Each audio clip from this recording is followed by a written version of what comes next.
On the morning of May 29th, 1453, a 21-year-old stood on a hill outside the walls of a city that had survived almost every army ever sent against it, including an army of Christians who had broken it once before and still could not hold it.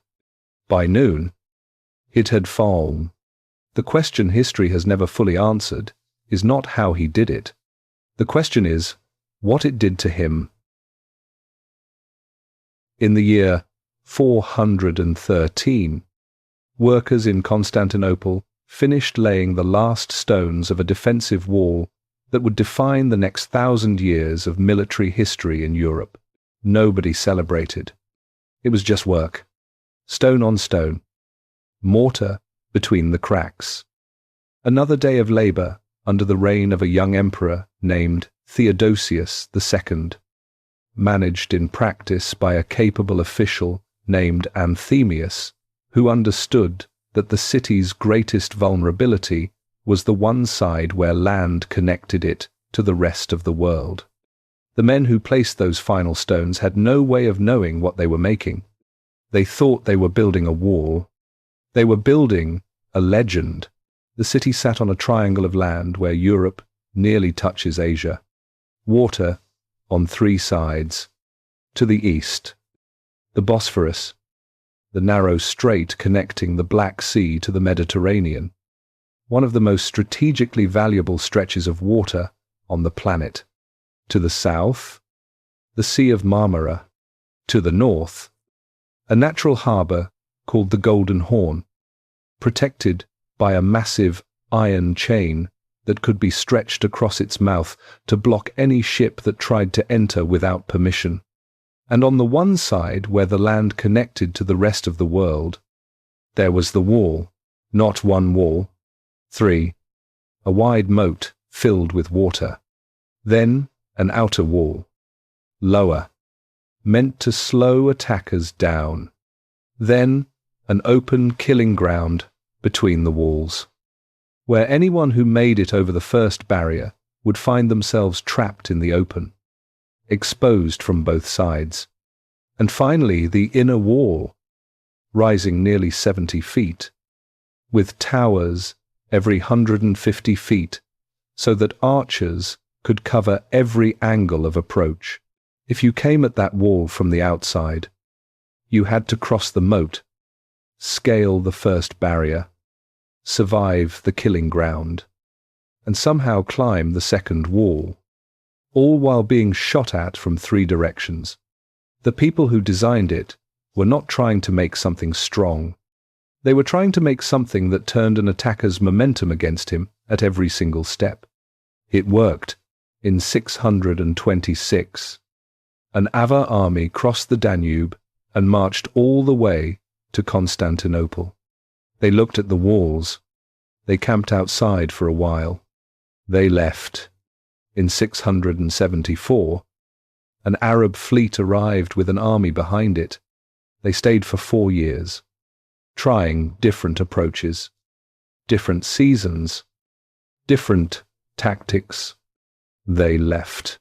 In 717, another Arab force came, larger than the first, better organized, with a general who had studied the previous failures. They stayed for a year. They left. In 860, a Rus fleet sailed down the Bosphorus. In 913, a Bulgarian army arrived at the gates. One after another, the great military powers of the medieval world made their attempt and were turned back, not always by the army inside the walls, but often just by the walls themselves, by the sheer physics of what it would cost to get through them. Each failed attempt added another layer to the legend. By the 10th century, Constantinople was not just a city. It was a proof that certain things were simply not possible, that some places could not be taken, that some walls would stand forever. And then, in 1204, something happened that no one had predicted and that the city never fully recovered from. The soldiers who broke through the walls were not Avars or Arabs or Bulgarians. They were Christians, Western European crusaders who had set out for the Holy Land and ended up, through a combination of debt, politics, and opportunism that historians still argue about, attacking and sacking the largest Christian city in the world. The Fourth Crusade pillaged Constantinople for 3 days. They stripped the churches. They melted down relics. They stole so much gold and silver that the loot changed the economy of Venice for a generation. For 57 years, Western rulers sat in Constantinople's palaces while the Byzantine court lived in exile. Then the Byzantines came back. They reclaimed their city in 1261. They repaired the walls. They rebuilt what they could. The city was never quite the same, but the walls still stood. And for 249 years, after that humiliation, Constantinople kept surviving, kept standing, kept being the thing that armies came to look at and then chose not to fight. On the other side of the world that surrounded this city, in the Muslim tradition that the Ottoman sultans carried, there was a saying attributed to the Prophet Muhammad. Scholars across the centuries debated its grading, some considering it strong, others less so. But in the memory of every Ottoman ruler who ever lived, the saying carried a weight that scholarly debate could not diminish.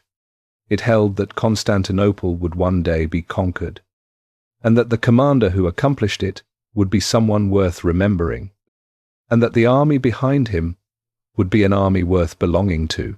Every sultan before Mehmed the Second knew about this tradition. Some had tried to act on it. None had succeeded. In 1451, a 19-year-old man became the Sultan of the Ottoman Empire. He had grown up hearing about Constantinople the way other children grow up hearing about something that exists at the edge of the possible, real enough to reach for, but far enough away that reaching for it was considered foolish by everyone who had tried. He pulled out a map of the city and looked at it for a long time. He was not looking at a city. He was looking at a proof that he intended to break. Mehmed was not supposed to be Sultan. That matters more than almost anything else in this story, because the person he became was shaped almost entirely by the experience of being someone that nobody particularly wanted or expected to be in charge. His oldest brother Ahmed was the one their father Murad the Second had chosen. Ahmed was being groomed, prepared, given responsibilities. And then in 1437, when Mehmed was 5 years old, Ahmed died. A second brother followed, Mehmed, the child that no one had been planning around, suddenly found himself the heir to the most powerful Muslim empire in the world. Not because anyone chose him, because everyone else was gone. There is something specific that happens to a person who grows up knowing that their position was not earned or chosen, but simply fell to them through the deaths of others. Some people become grateful. Some become cautious. Some become desperately determined to prove that the accident of their survival was not actually an accident, that they belong where they ended up, that they deserve what was never meant to be theirs. Mehmed was the third kind. His father, Murad, was a complicated man, capable, experienced, battle-tested, but exhausted in the way that rulers who have spent decades managing crises become exhausted. By the time Mehmed was a teenager, Murad had started pulling back from the demands of power. He was drawn to Sufi practice, to prayer and contemplation, to the idea of a quieter life. He looked at his son and saw a boy he was not sure could handle what was coming. He never said this directly. He said it by the way he ran meetings without Mehmed present. By the way he sent the boy to govern a province while the real decisions were made somewhere else. by the particular quality of attention he did not give. In 1444, Murad made a decision that would define the next decade of Mehmed's life. He abdicated. He handed the throne to his 12-year-old son and went to pursue the contemplative life he had been wanting for years. Mehmed became Sultan at 12. What happened next was the most important education he ever received, and none of it came from a teacher. A Christian coalition. Seeing an empire suddenly led by a child, decided this was the moment to push. The Hungarians broke a treaty. An army crossed the Danube, and inside the Ottoman court, the reaction was immediate and brutal in its honesty. The Janissaries, the elite military force that was the backbone of Ottoman power, sent word to Murad, not to Mehmed, to Murad. "We will not fight for a child." The message said, "Come back." Murad came back. Mehmed was removed from the throne as simply as a piece of furniture being moved to a different room. No ceremony, no explanation that treated him as someone whose feelings about the matter were relevant. He had been Sultan. Now, he was not. His father was in charge again. The crisis would be handled, and Mehmed would go back to being the son who had been placed on the throne by accident and removed from it by reality. He was 12 years old. He spent the months that followed in the palace, watching his father govern, present at events but not invited into them, visible but not consulted. He watched the men who had served him as Sultan pivot back to his father without hesitation or apparent discomfort. He watched the whole machinery of power rearrange itself around the person who actually held it. Indifferent to the formalities of who technically wore what title, he learned things during those months that no tutor could have taught him. He learned that a title without force behind it was a decoration. He learned that the people around power would perform loyalty to whoever held it, and that performance would be indistinguishable from the real thing right up until the moment someone stronger appeared. He learned that the distance between being Sultan and being removed from the Sultanate was not measured in armies or fortresses. It was measured in whether the people around you believed that losing you would cost them more than replacing you. He was 12. He filed all of this away. In 1451, Murad died. Mehmed was 19 years old when the messengers arrived with the news. He received them calmly. He thanked them. He dismissed everyone from the room. And then he summoned one specific person and gave one specific order. He had a half-brother, an infant, the son of a concubine. The child posed no immediate threat. He was a baby. According to later Ottoman accounts, Mehmed ordered him killed.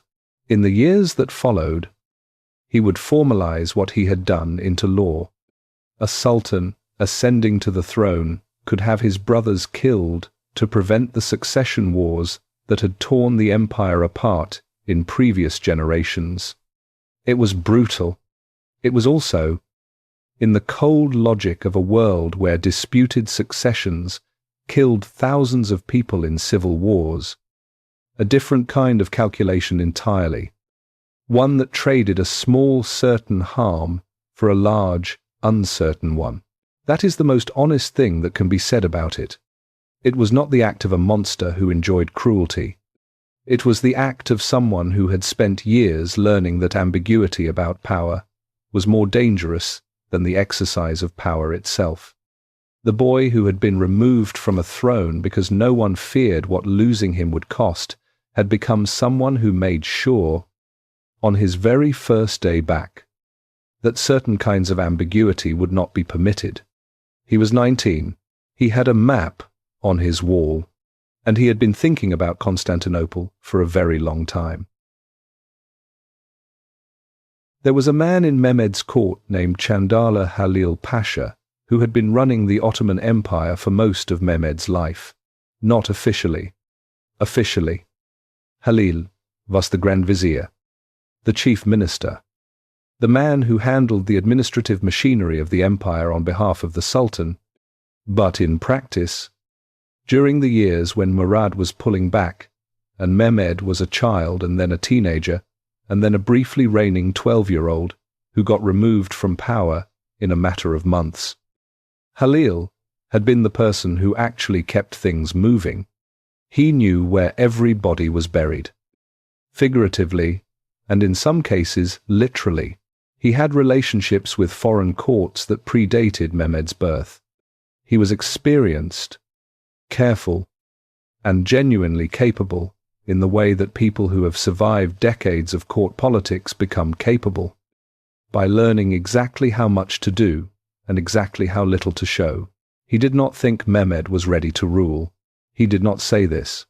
Men like Halil did not say things like that directly, because saying them directly was how you ended up removed from your position, or worse.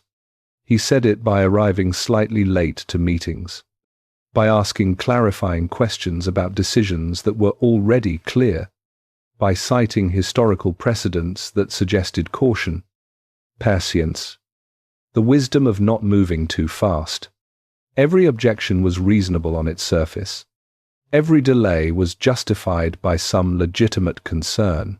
The cumulative effect was a governing environment in which the new sultan found that his orders moved through a system that seemed to agree with everything he said, and then somehow produced results that were slightly different from what he had intended. Mehmed watched this for several months. Then he did something that Halil did not expect from a 19-year-old. He stopped arguing with Halil entirely. Instead, he began building something around Halil.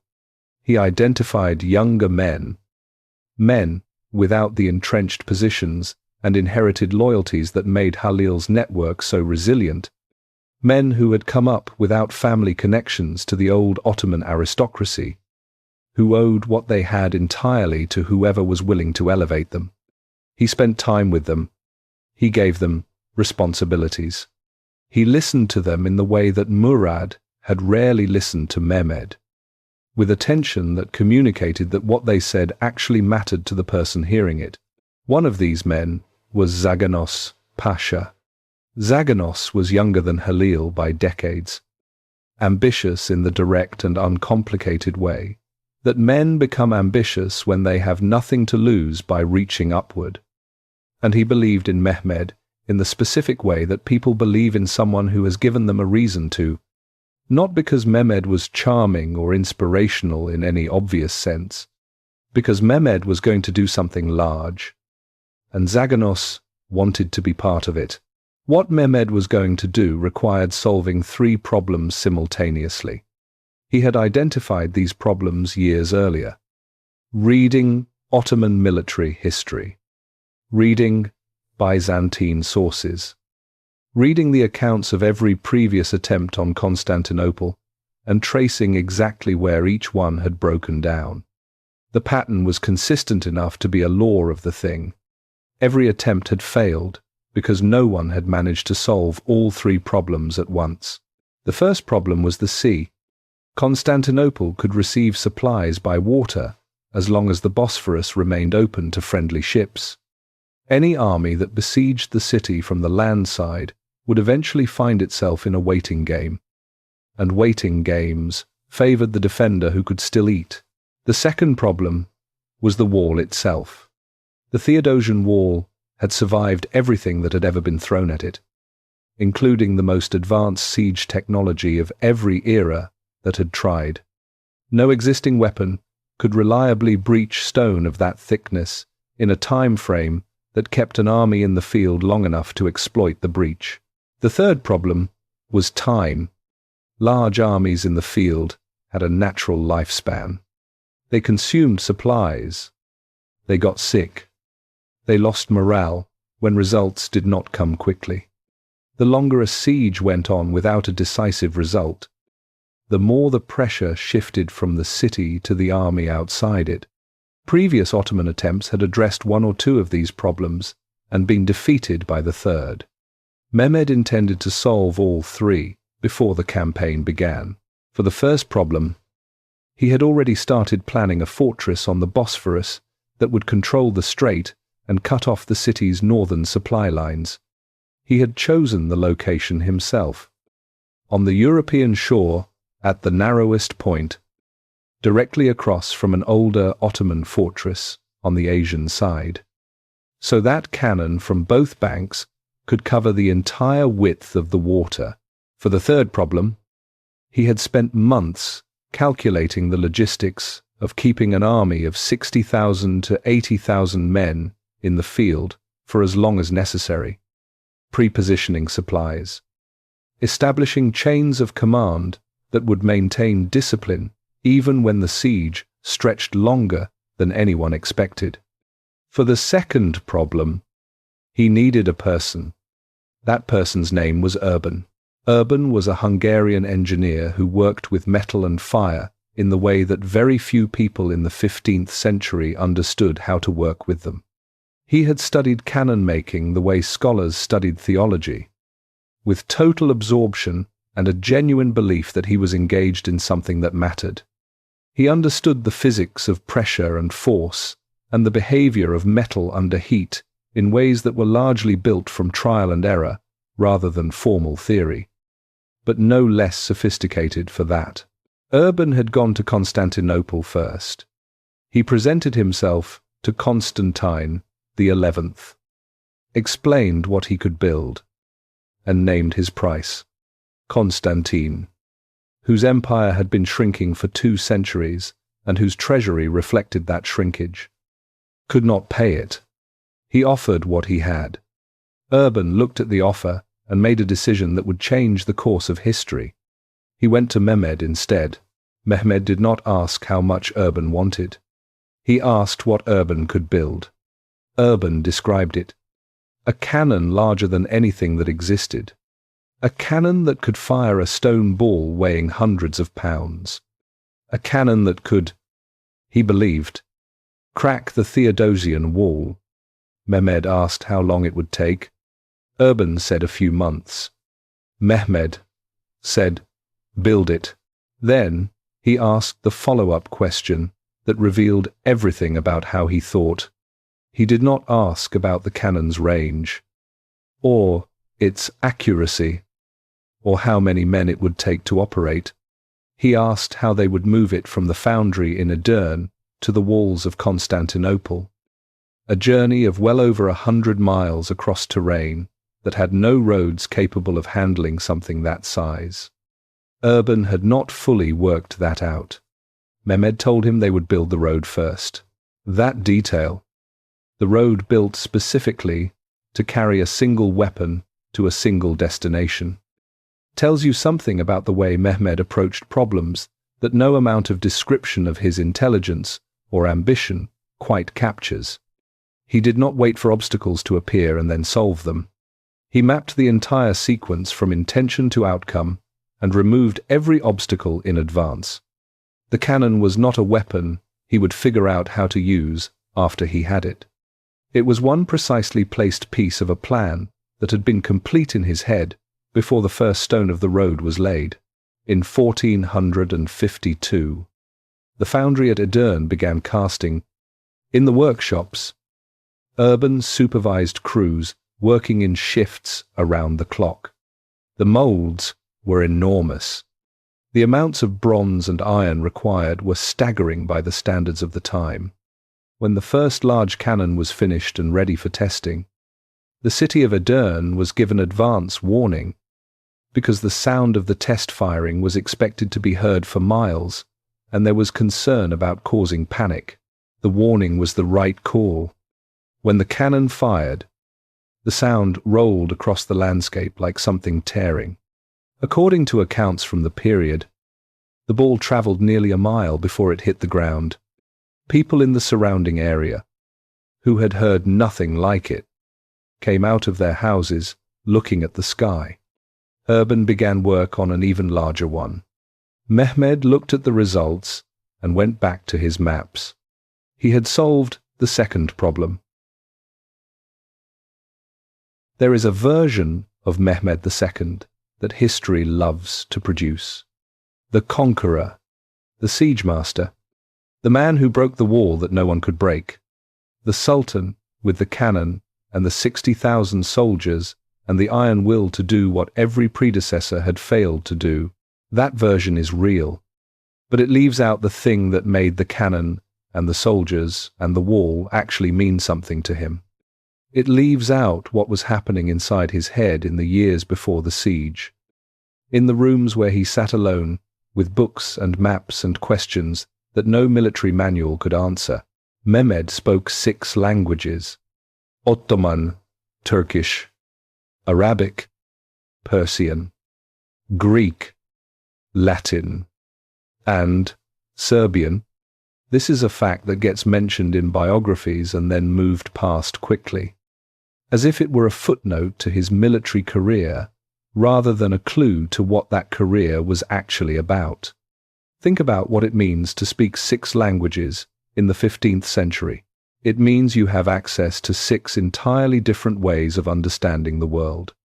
It means you can read Byzantine chronicles written by people who never imagined a Muslim would be reading them, in the voice and the logic and the assumptions of the people who wrote them, without a translator standing between you and the text, deciding what to emphasize and what to leave out. It means you can read Caesar in Latin and Alexander's campaigns in Greek and Persian, court poetry and Ottoman legal texts and Serbian military reports, all in the original, and you can hold all of them in your head at once, comparing and looking for patterns that no single tradition would ever produce on its own. Mehmed read obsessively. His library was not a decoration. It was a working tool. He was particularly drawn to Alexander of Macedon, not for the obvious reasons, not for the battles and the conquests and the sheer scale of what Alexander had achieved, though those things were part of it. What Mehmed found genuinely interesting about Alexander was the failure, not the failure of the campaigns, which largely succeeded, but the failure of what came after them.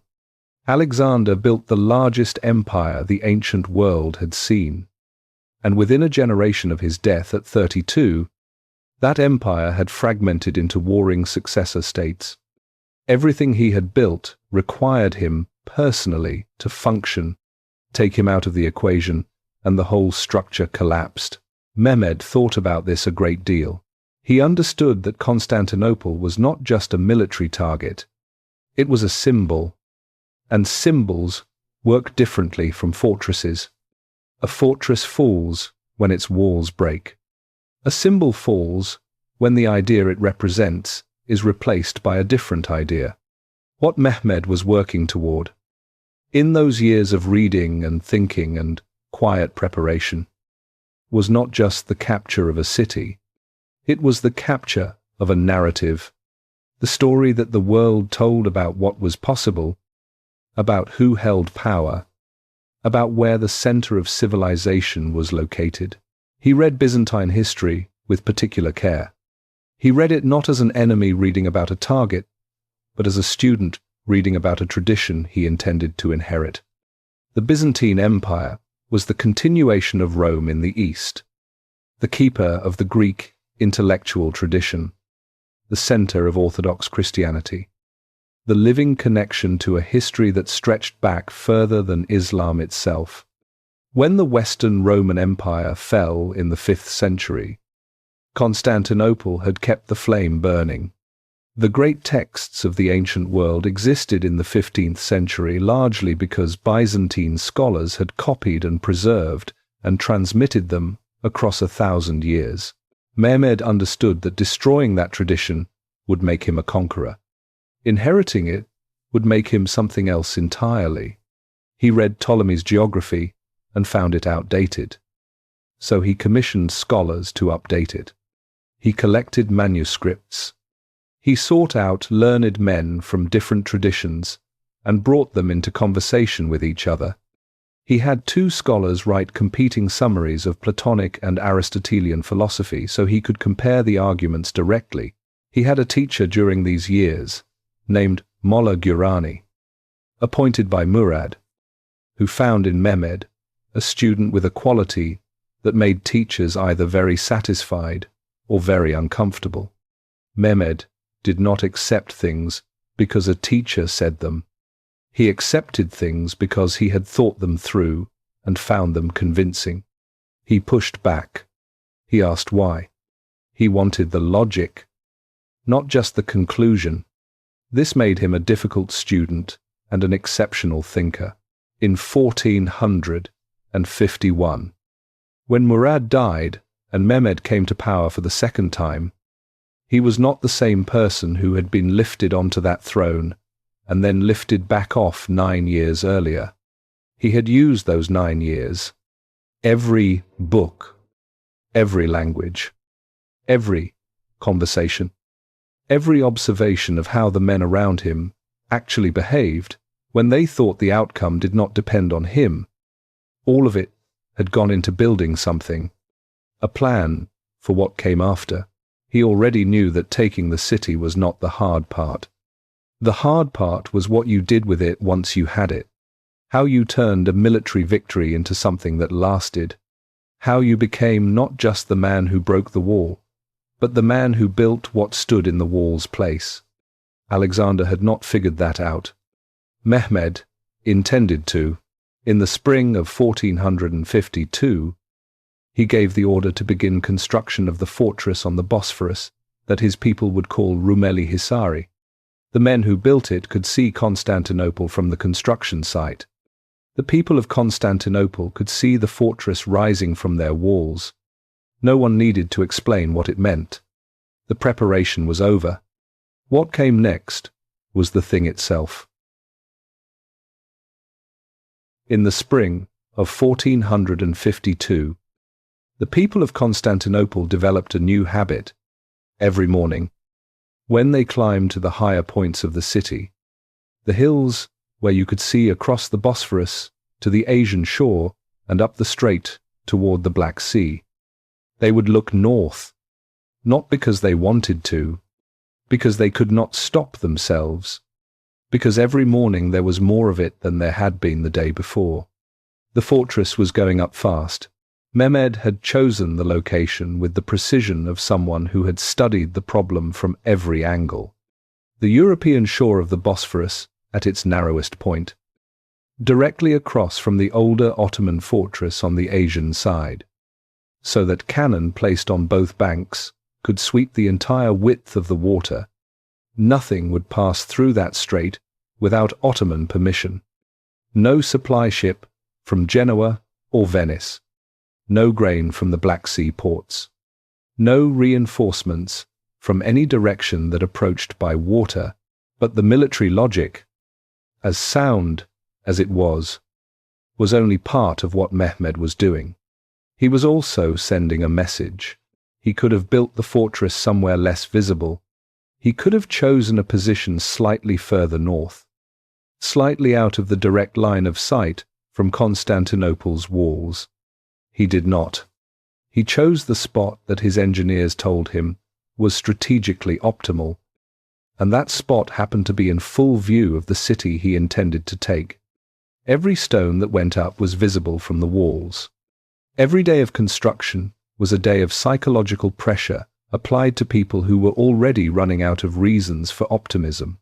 Mehmed lived on the construction site. He did not direct operations from Edirne or from a comfortable position a few miles back. He was there, in a tent.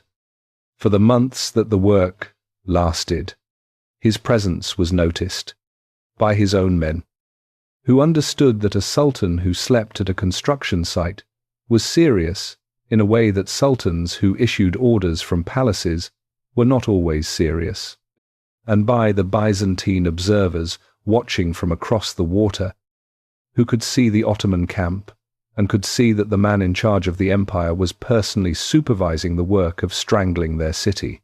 4 months.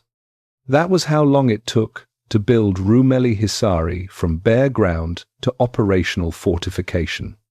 Thousands of workers, materials transported from across the empire, construction happening in shifts through the summer heat.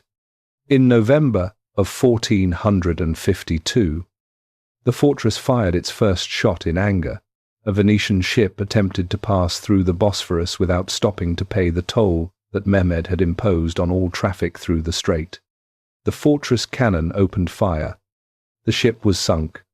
The captain and crew who survived were brought ashore. The captain was executed.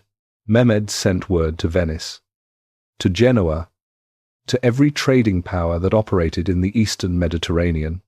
The message was simple and did not require elaboration.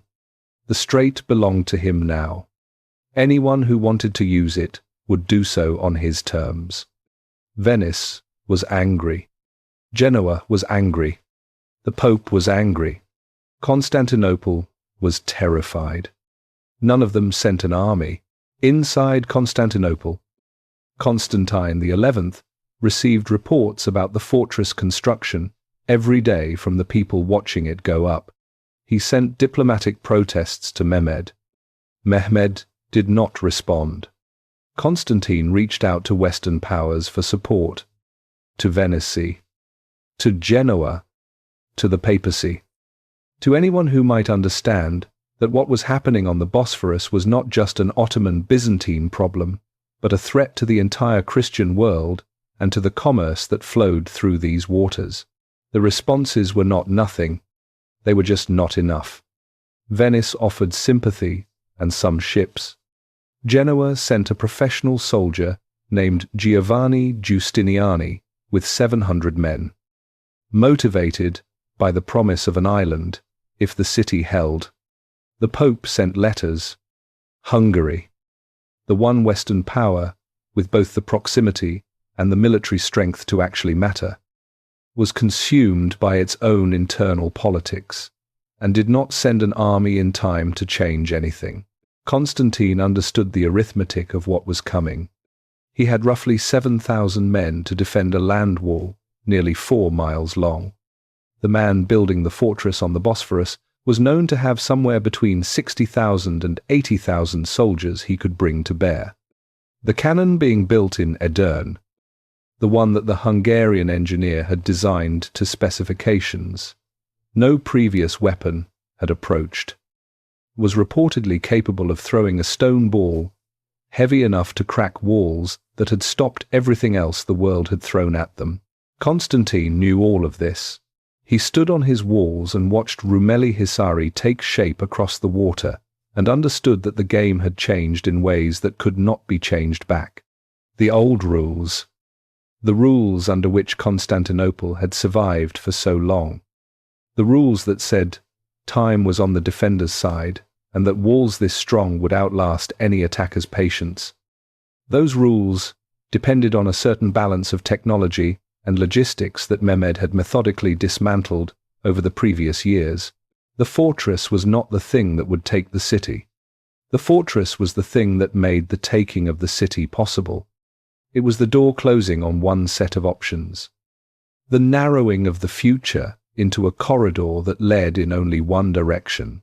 Constantine had one move left that might change the arithmetic.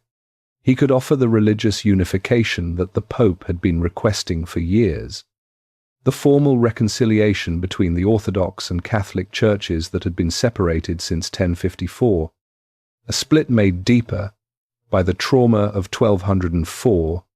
If he made that offer sincerely and publicly, the Pope could call a crusade. Western armies might actually come. The problem was his own people. The memory of 1204 was not abstract to the people of Constantinople. Their ancestors had been the ones robbed and violated by the Crusaders who were supposed to be their brothers in faith. The idea of subordinating the Orthodox Church to Rome was not just theologically unacceptable to many of them, it was a betrayal of everything that made them who they were.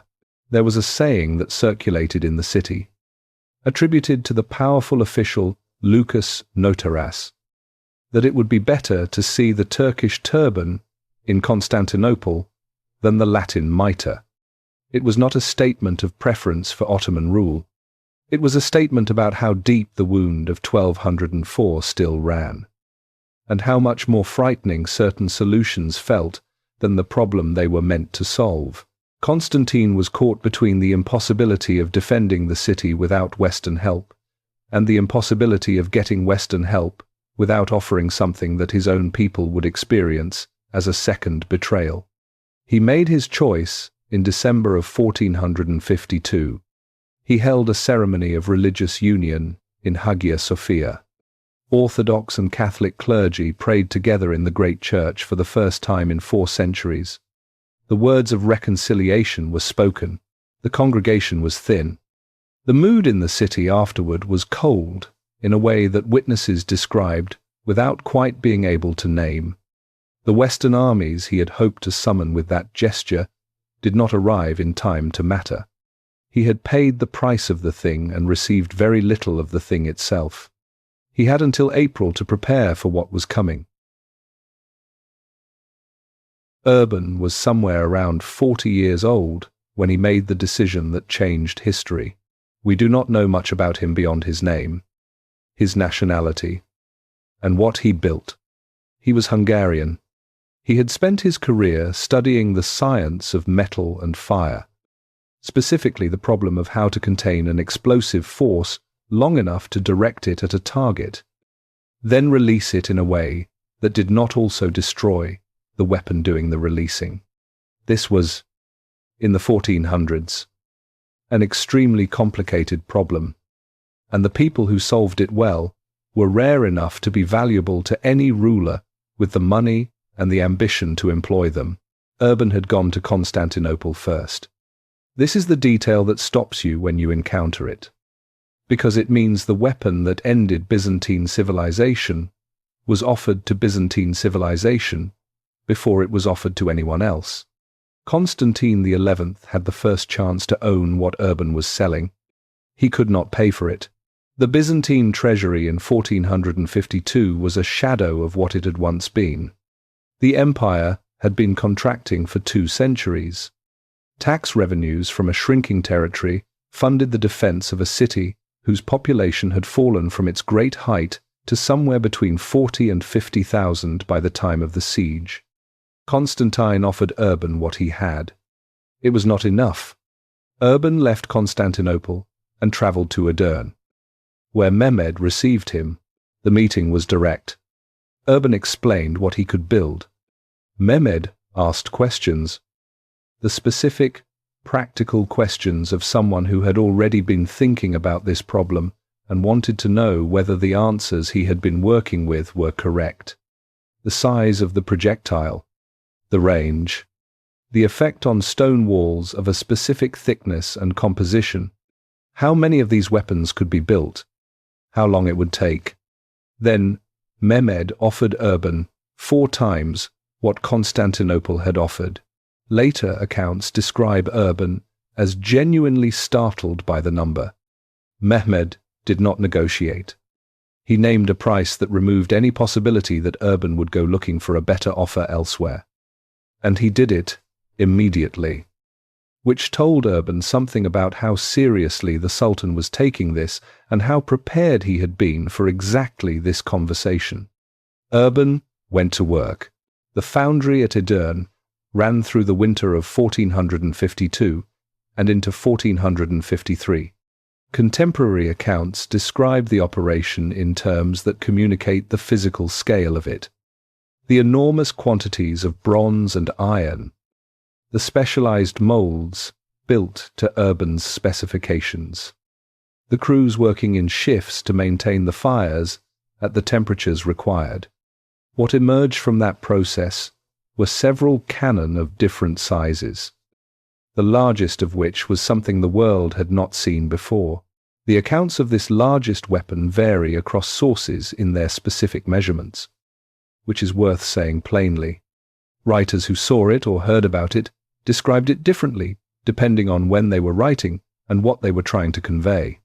What does not vary is the effect. When the cannon was tested outside Edirne, People reported hearing the sound from miles away. The ball buried itself deep in the earth when it landed. The city had been given advance warning, and it was still not enough warning for the sound that actually arrived. Mehmed observed the test and asked Urban one question. Could it crack the Theodosian wall? Urban said he believed it could. Mehmed said they would find out together. Then he turned to the problem that Urban had not fully solved. The problem of getting the cannon from Edirne to Constantinople. The weapon was so heavy that the roads that existed could not support it. The bridges along the route could not bear its weight. Mehmed's solution was the one he applied to every obstacle between where he was and where he intended to be. He did not work around it. He removed it. He sent crews ahead of the cannon to reinforce bridges and to lay a road surface capable of handling the weight. He assigned a large team of oxen to pull the weapon and crews of men walking alongside to keep it stable on turns and slopes. He put Urban himself in charge of the transport, so that the person most invested in the cannon arriving intact was the person responsible for making sure it arrived intact. The journey took several weeks. Every village and town the convoy passed through reported the same experience. They heard it before they saw it. A low, grinding sound. The sound of enormous weight moving slowly over packed earth. Then they saw it coming. This thing longer than most of their houses, moving at the pace of the oxen pulling it, surrounded by hundreds of men, preceded by work crews preparing the road. People came out to watch. They stood at the sides of the road and watched it pass in silence. Mostly, they did not have a name for what they were watching. They knew it was going to Constantinople. Most of them understood what that meant in ways they would not have been able to fully articulate. At the walls of Constantinople, the Theodosian fortifications had a specific design logic that had made them extraordinarily difficult to attack for a very long time. The wall was a system. A moat sat in front of everything else. Behind the moat, a low outer wall. Then, an open space, wide enough that anyone crossing it would be exposed to fire from both the outer and inner walls at once. Then the inner wall, rising nearly 70 feet in places, with towers set at intervals. The logic of the design was that it turned an attacker's momentum against him. You needed forward movement to take a fortified position. This wall was built to kill that movement at every stage. Every army that had faced this system had eventually decided the cost of continuing was higher than the cost of leaving. Urban's cannon introduced something the system had never encountered. The wall could stop arrows and ladders and battering rams. It had never been tested against a projectile that weighed hundreds of pounds and arrived at speed from nearly a mile away. Mehmed intended to find out what happened when it was, in the first days of April, 1453. The Ottoman army arrived outside Constantinople. The cannon were positioned along the land wall, the largest of them aimed at the section called the Mesotekion, a stretch where the ground dipped slightly and the fortifications were, relatively speaking, at their most vulnerable. The soldiers who had travelled from across the empire to be part of this watched the preparations with the particular quality of attention that men give to something they know is going to be unlike anything they have seen before. They were right about that. On the morning of April 6th, 1453, the largest cannon in the world, fired for the first time at the Theodosian wall. The sound carried across the Bosphorus, inside the city. People who had been trying to maintain the routines of normal life, going to market, going to church, telling themselves that the walls would hold because the walls had always held, heard that sound and understood something had changed. They did not know yet what the change would cost them. They were about to spend the next several weeks finding out. Constantine, the 11th Palaiologos, became Emperor of Byzantium in 1449. And from the first day of his reign, he understood something that most rulers spend years avoiding the knowledge of. He was going to be the last one, not because he lacked ability. Constantine was competent in the specific way that men become competent when they inherit a situation that has been deteriorating for longer than they have been alive. When every decision is a choice between bad options and the goal is not to win, but to lose as slowly and as gracefully as possible. He understood military strategy. He understood diplomacy. He understood the internal politics of a court that had been managing decline for 2 centuries with the exhausted professionalism of people who no longer expected things to get better, but had not yet given up on keeping them from getting worse. What he could not fix was the arithmetic. The Byzantine Empire in 1453 was not an empire in any meaningful sense of the word. It was a city, Constantinople itself, with a population somewhere between 40 and 50,000 people, and a few scattered territories too isolated and too small to provide meaningful military support. The great empire that had stretched across the eastern Mediterranean, that had fielded armies of tens of thousands and funded the most sophisticated bureaucracy in the medieval world, had contracted over 2 centuries of pressure from every direction into this one city on a triangle of land between 2 bodies of water. The walls were still standing. The traditions were still intact. The patriarch still presided over the Orthodox Church. The emperor still sat on the throne of Constantine the Great.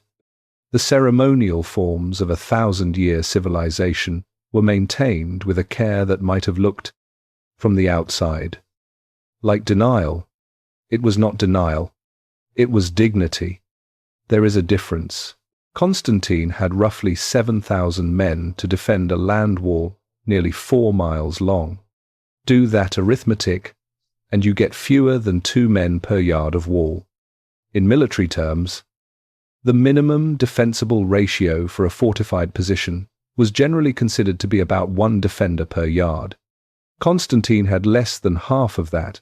The only reason the numbers were not immediately fatal was that the design of the Theodosian wall meant that a small number of defenders could hold a section against a much larger attacking force. As long as the wall itself remained intact, the wall remaining intact was the problem that Urban's canon had just introduced into the equation. Constantine had tried everything available to him. He had written to Venice, to Genoa, to the Pope, to the King of Hungary, to every Christian ruler who might conceivably have both the means and the motivation to send meaningful military support. The responses he received ranged from genuine but insufficient to politely evasive. Venice sent some ships and eventually a few hundred soldiers. Genoa sent Giustiniani. The Pope sent letters and promises of a crusade that would require more time to organize than Constantinople had left. Hungary sent nothing in time to matter. The reason Western rulers were slow to respond was not simply indifference, though indifference was part of it. It was the religious problem. The Orthodox and Catholic churches had been formally separated since 1054. The split had been made deeper by the events of 1204, in ways that went beyond theology into lived memory and inherited grievance. For many Western rulers, sending an army to defend Constantinople meant defending a church that refused to acknowledge the authority of Rome. Constantine held the ceremony of union in Hagia Sophia in December of 1452. He went around the room beforehand and told the people who mattered most what he was going to do and why. Some of them told him it was the right decision. Some of them said nothing. A few left the room before he finished speaking. He held the ceremony anyway. The Orthodox and Catholic clergy prayed together in the great church for the first time in 4 centuries. The congregation was thin. The mood in the city afterward was cold. Lucas Notaras, the most powerful official in Constantinople after the emperor himself, had said publicly that he would rather see the Turkish turban in the city than the Latin mitre. This was not treason. It was a statement about how deep certain wounds ran, and how much more frightening certain solutions felt than the problem they were meant to solve. Notaras was not a coward or a collaborator. He was a man who had spent his life inside a tradition that had been betrayed once by the people. It was now being asked to trust again. And who found that betrayal harder to set aside than the Sultan's canon? Constantine understood Notaras. He probably agreed with him on some level, but he could not afford to act on that agreement, because the city could not afford the luxury of historical grievance when the walls were being hit by stone balls, the weight of a grown ox.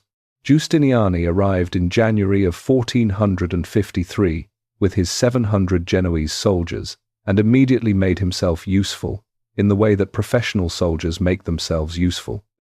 By identifying the specific problems that needed solving and solving them without sentiment, he reorganized the defense of the land wall. He placed the limited number of defenders at the points where they would do the most good. He supervised the repair of sections of wall damaged by early cannon fire. The crews, working at night to fill breaches with earth and timber and whatever else was available, so that each morning the wall was not quite as damaged as it had been the night before. He was not there out of love for Byzantium. He was there for the island he had been promised. This did not make him less effective. It may have made him more effective, because a man fighting for a specific reward calculates the odds more carefully than a man fighting for an abstraction. And Giustiniani had calculated that his best chance of getting his island was to make himself indispensable. Constantine trusted him. There were not many people left that Constantine could trust with the defense of the wall, and Giustiniani was genuinely competent in ways that the alternative commanders were not. The two men developed a working relationship built on mutual respect and a shared understanding of the situation that did not require either of them to pretend it was better than it was. In the weeks before the siege began, Constantine made his rounds of the wall every night. He walked the sections personally, spoke with the soldiers stationed at each post, asked questions, and listened to the answers. The people who observed him during this period described a man who had made his peace with what was coming and was determined to meet it in a specific way. He was going to stay. He was going to fight. He was not going to surrender, and he was not going to flee, because the Emperor of Constantinople did not do those things. And if he was going to be the last emperor, he was going to be the last emperor in the fullest sense of what that had always meant.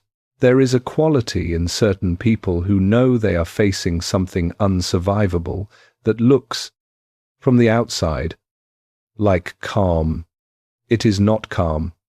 It is something harder than calm, a decision about how to inhabit the time that remains. Made clearly and without self-pity, and then simply lived. Constantine had that quality.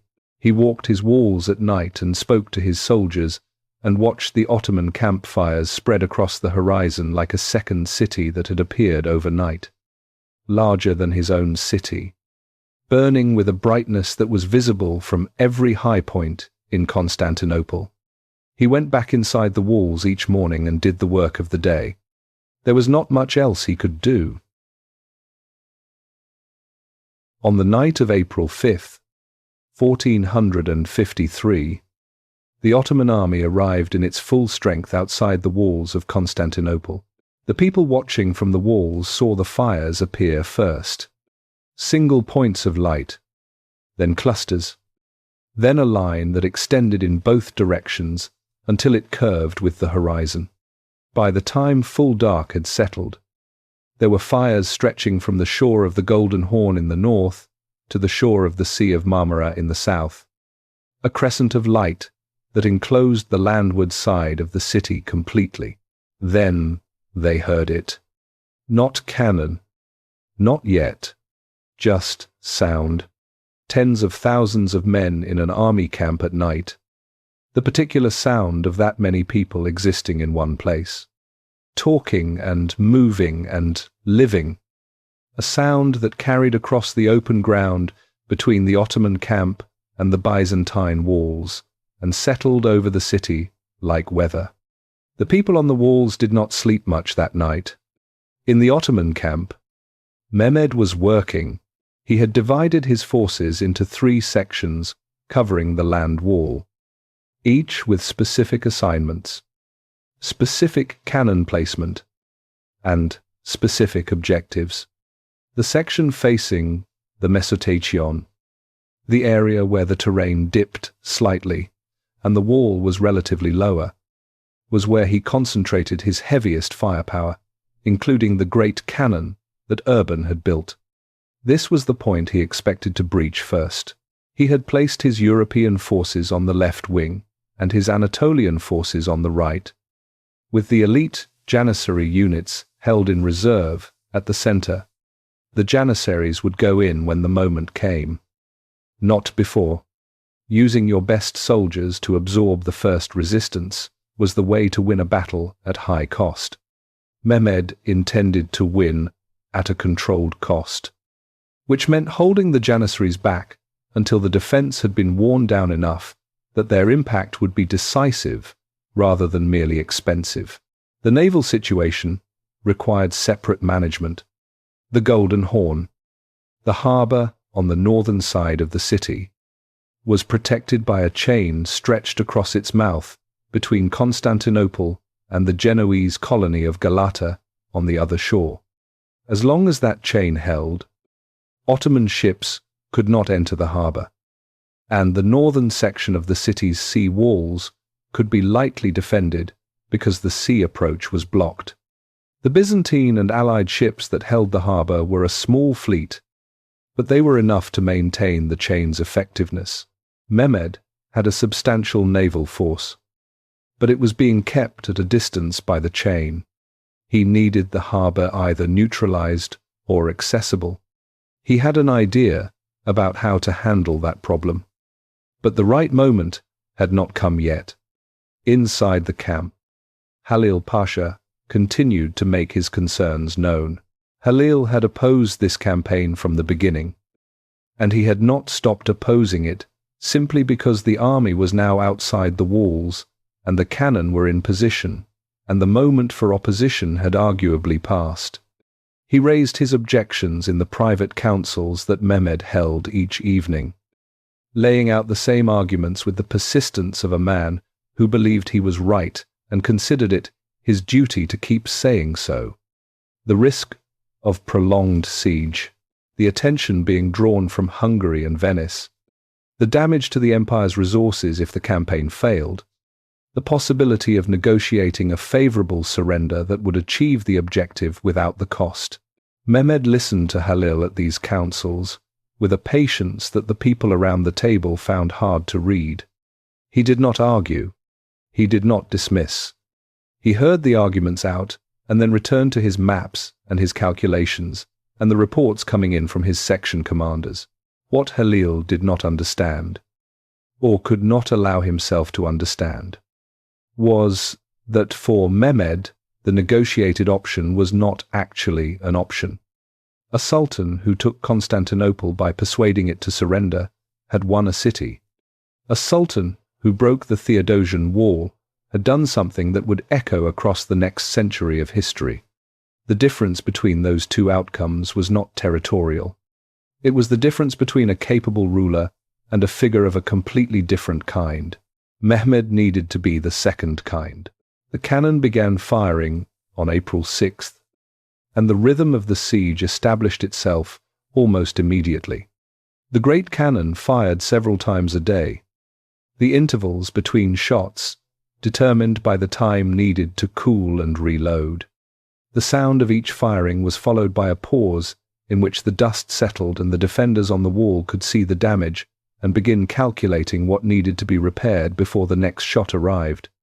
At night, Byzantine crews moved along the damaged sections with earth and timber and rubble, filling what they could, stabilizing what they could not fully repair. Every morning the wall was still standing. Every morning it was a little more damaged than it had been. In his tent, each evening, Mehmed received the day's reports, section by section, cannon by cannon, the accumulating picture of where the wall was weakening and where it was holding. He tracked the pattern of Byzantine repair work from reports from his forward positions, noting how quickly they responded, where their resources were being concentrated, which sections were receiving less attention than others. He did not celebrate the damage. He calculated it. Two things happened in the first weeks that changed the shape of what was coming. The first was that the defenders began to tire, not dramatically, not in a way that showed up in a single day's report, but incrementally, the way that people who are sleeping too little and eating too little and working too hard begin to tire. Giustiniani managed his forces well, rotating men off the wall when he could, and keeping the most critical positions staffed with the soldiers best able to hold them. But there were not enough men to rotate, and the wall was too long, and the cannon fired every day, and the repairs required work through every night. The second thing was the chain. The chain across the Golden Horn was holding. Ottoman ships were being kept out of the harbour. The northern sea wall remained lightly defended because the chain made a naval attack from that direction unnecessary. And as long as that situation continued, Mehmed was applying pressure to the city from only one direction, which meant Constantine could concentrate his limited forces along the land wall without having to worry about what was behind him. Mehmed looked at the chain and thought about it for several days. Then he told his engineers to prepare the hillside north of the Golden Horn. He had an idea that had not been tried before, for the simple reason that most people who encountered the problem it was designed to solve concluded that the problem could not be solved in that particular way. Mehmed was not most people. The people of Constantinople had been listening to cannon fire for 3 weeks when they stopped flinching at the sound. This was not courage. It was adaptation. The human brain, given enough repetitions of a stimulus that does not immediately kill it, begins to reclassify that stimulus from threat to background. The people of Constantinople had heard the great cannon fire every day since April 6th. They had heard the impact, the deep concussive thud of a stone ball, the weight of a grown ox hitting ancient masonry at speed. They had felt it in their chests when the wind was right, and they had watched the wall absorb it, day after day, damaged and repaired and damaged again. Still standing, they told themselves the wall would hold. Some of them believed it. The rhythm of the siege had settled into something that felt, from inside the city, almost manageable. The cannon fired during the day. The repair crews worked at night. Giustiniani moved his forces to the sections under heaviest pressure and organized the defense with the methodical competence that had made him the most valuable person in the city. The food supply was holding. The chain across the Golden Horn was still intact, and every morning when the people of Constantinople climbed to the high points and looked out at the Ottoman camp and the battered but standing wall, they found reasons to believe that what had stood for so long might stand a little longer. The reasons were getting harder to find. The wall at the Mesoteikion was taking the worst of it. Urban's largest cannon was positioned there, and the slightly lower terrain meant that the geometry of the shot worked better, the ball arriving at an angle that put more of its force into the stone and less into the ground. The outer wall at that section had been breached twice and repaired twice, the repairs visible as patches of lighter stone and packed earth that stood out against the ancient masonry. The repair crews worked with a discipline that their situation demanded. They came out after dark, when the cannon had stopped for the night, and they filled the breaches with whatever was available, rubble from the damage itself, earth hauled from inside the city, timber framing to hold the fill in place. The repairs were not as strong as the original wall. Everyone knew this. The original wall had been built with the resources of an empire at the height of its power, with skilled engineers and purpose-cut stone and centuries to settle. These repairs were made by exhausted people in the dark, with whatever came to hand, but they held for another day, and then another, and then another, inside the city. Life continued in the strange suspended way that life continues inside a siege when the outcome has not yet been decided. The markets stayed open, selling progressively less as supplies dwindled, and the merchants who supplied them found their routes cut off. The churches filled every morning and every evening, not just with the devout, but with people who needed somewhere to go that felt different from the walls and the repair crews and the sound of the cannon. There was a Greek official named Francis who had served Constantine for years and who kept a record of this period that survived. He wrote about ordinary things alongside the events of the siege. A meal he shared with colleagues, where the conversation stayed away from what was happening outside the walls. Because everyone at the table needed an hour of not talking about it. A man he passed in the street who was walking his usual route to his usual place of work, as though the Ottoman camp outside did not exist. The specific quality of the city during those weeks, familiar in its surfaces and transformed underneath. The way a person looks normal, right up until the moment they do not. He wrote about the sound of the cannon at night when the wind shifted and carried it into the parts of the city that were far enough from the wall to be quiet during the day. The sound, he wrote, was worst at night because there was nothing else to hear. Outside the walls, Mehmed was not sleeping well either, though for different reasons. The wall was weakening. His reports told him that clearly the repair work was slowing, the quality of the repairs degrading as the defenders got more tired and the materials available got harder to source. The outer wall at the Mesotakion was increasingly compromised. A sustained assault at that section, he calculated, had a reasonable chance of finding the defense too thin to hold. But reasonable chance was not enough. He was managing a pressure that Halil kept naming and that he refused to acknowledge publicly but was aware of privately. Large armies in the field were expensive in ways that went beyond money. They consumed supplies that had to be replenished. They developed illnesses that moved through camps with a speed that walls could not stop. They lost confidence when time passed and nothing decisive happened. When the soldiers sitting outside a city began to do the arithmetic of how long they had been there and how long they might still be there and what the journey home looked like if they went home without the city, Mehmed had prepared for this. His logistics were better than any previous Ottoman siege force had managed. His supply lines were maintained. His disciplinary structure was tight enough to prevent the kind of camp disorder that eroded armies faster than enemy action. But he was also aware that preparation could only buy time. It could not buy infinite time. He needed a breakthrough. He had been thinking about the Golden Horn for weeks. The chain that protected the harbour was a simple mechanism with a powerful effect. It blocked the approach. Ottoman ships could not enter the harbour from the Bosphorus side because the chain was there. As long as the chain held, the northern sea wall of Constantinople remained essentially undefended, because there was no point defending a wall that nothing was attacking. What Mehmed wanted was to put ships inside the harbour.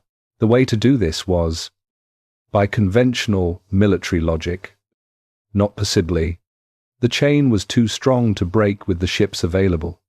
The harbour could not be entered from the south because the chain was there. It could not be entered from the north because the north end of the harbour was blocked by land. The north end of the harbour was blocked by land. Mehmed looked at his map. He looked at the topography of the hillside north of the Golden Horn. He thought about the problem for a long time. Then he called his engineers. The operation he described to them was something none of them had encountered before in any military manual or campaign history they knew of. They listened to what he wanted. They asked practical questions about weight and slope and the behavior of heavy wooden hulls being moved over land. Mehmed had already worked out the answers to most of these questions. He had been working them out for weeks. He wanted to build a track, wooden planks laid over the hillside, coated in animal fat, running from the Bosphorus shore over the ridge and down the other side into the harbour, bypassing the chain entirely. Ships would be dragged out of the water, placed on the track, and pulled by oxen up and over the hill and down into the Golden Horn, while the chain sat exactly where it was. Intact and useless. The engineers said it was possible if the slope was prepared correctly and the ships were kept moving once they started. They said it would require a very large number of men working through a single night. Mehmed said to begin preparations. He kept the circle of people who knew the plan small. The operation was assembled quietly. The materials were gathered without announcement. On the night of April 21st, 1453, it began. The people of Constantinople did not know what was happening on the hillside north of the Golden Horn. They knew something was happening. Ottoman camp activity that night was different from the pattern of the previous weeks. More movement in the northern sections. More sound from directions that had been quiet. The defenders on the northern sea wall reported lights and activity from the hillside. Constantine received these reports and tried to interpret them. He did not have enough information to know what they meant. By morning he knew. The sun came up on April 22nd, 1453, and the defenders on the northern sea wall looked out at the Golden Horn and saw something that the records describe with a particular quality of language. The language people reach for when they are trying to communicate an experience that exceeded what they believed the world could contain. There were Ottoman ships in the harbour, somewhere between 70 and 80 of them, according to the accounts that vary on the specific number but agree on the scale, sitting in the water of the Golden Horn on the inside of the chain, which was still intact, still stretched across the mouth of the harbour, still blocking the approach from the Bosphorus, exactly as it had been blocking it for weeks. The ships had not come through the chain. They had gone over the hill. Mehmed had ordered the hillside prepared, with wooden planks coated in animal fat. A track running from the Bosphorus shore over the ridge and down to the water of the Golden Horn. Through the night, crews of men had dragged ships out of the water on the Bosphorus side, placed them on the track, and hauled them with oxen up and over the ridge, while other crews kept the surface slick and the path clear. The ships slid down the far side and into the harbour water before dawn. Byzantine and Genoese sailors who saw this happening tried to interfere.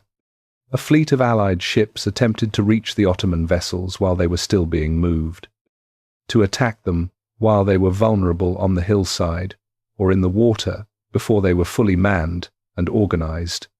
The attempt failed. Ottoman cannon fire from the shore covered the operation. By the morning of April 22nd, the Golden Horn was an Ottoman harbour. The effect on the defence of Constantinople was immediate and concrete.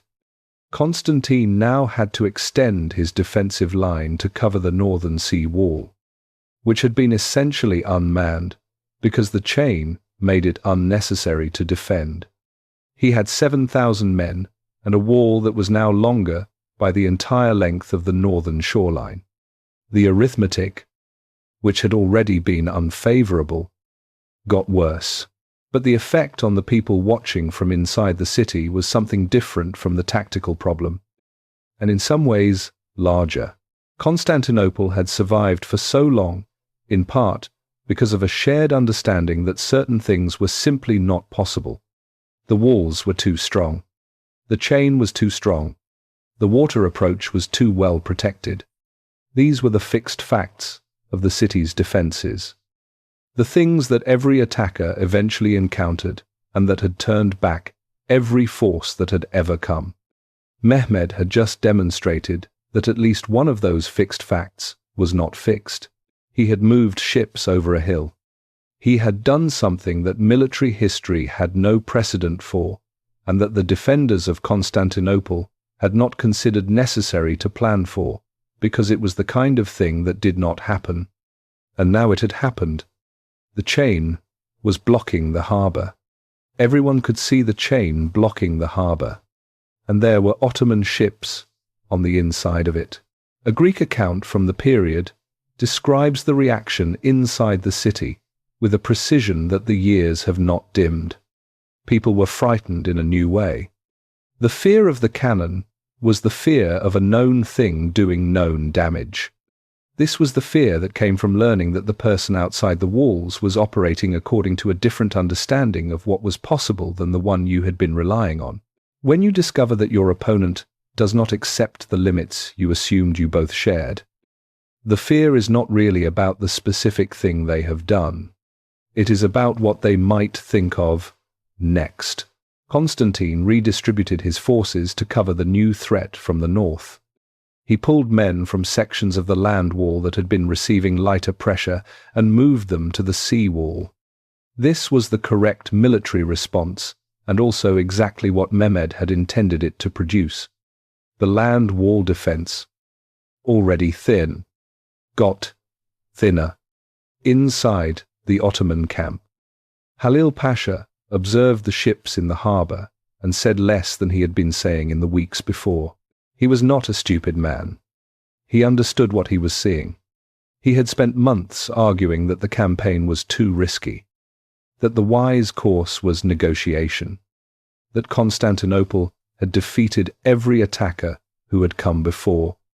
He had been making those arguments to a man who had just moved a fleet of warships over a hill in a single night, and whose response to finding the harbour blocked was not to accept that the harbour was blocked, but to make the chain irrelevant. Halil continued to attend the evening councils. He continued to offer his assessments, but the quality of attention that the other commanders gave to his arguments had shifted, and he was experienced enough in the ways of power to feel that shift without needing anyone to name it. The council had begun to believe that Mehmed was going to win. Inside the city, the same shift was happening in the opposite direction. The food supplies were being rationed more strictly. The repair crews on the land wall were working longer hours with less sleep. The cannon fired every day without stopping. The Ottoman ships in the Golden Horn meant that the harbour approach, which had been the one direction from which Constantinople was not under active threat, was now another front to manage. Constantine continued his nightly walks of the wall. He continued to speak with his soldiers, to ask questions and listen to answers, to be present in the way that commanders who understand the importance of being seen are present. He did not speak about the odds. In the Ottoman camp, Mehmed was doing different arithmetic. The harbour was his. The land wall was weakening. His army's morale was high after the ship operation, the particular high that comes from doing something dramatic that worked, the feeling that the person in charge knows things that other people do not know and will find a way through problems that other people cannot see a way through. He called a council of his senior commanders and laid out what he knew about the current state of the wall, which sections were most compromised, where the defenders were thinnest, what the repair crews were managing each night, and what they were not. He listened to his commanders' assessments. He asked questions. He made notes. Then he told them what was going to happen. There would be a final assault, a full commitment. Every unit every section of the wall, simultaneous, designed to find the weaknesses that weeks of cannon fire and exhaustion had created and push through them before the defense could reorganize. He did not tell them the date yet. He was watching Giustiniani. The Genoese commander had been the backbone of Constantinople's defense since January. His soldiers were positioned at the most critical section of the land wall, the Mesotation, where the ground dipped and the wall was weakest, and Urban's largest cannon had been firing for weeks. Giustiniani had kept that section functioning through organizational skill and personal presence, moving through his men during the fighting, making decisions in real time, holding the line at the moments when it was closest to breaking. He was also, clearly, getting tired.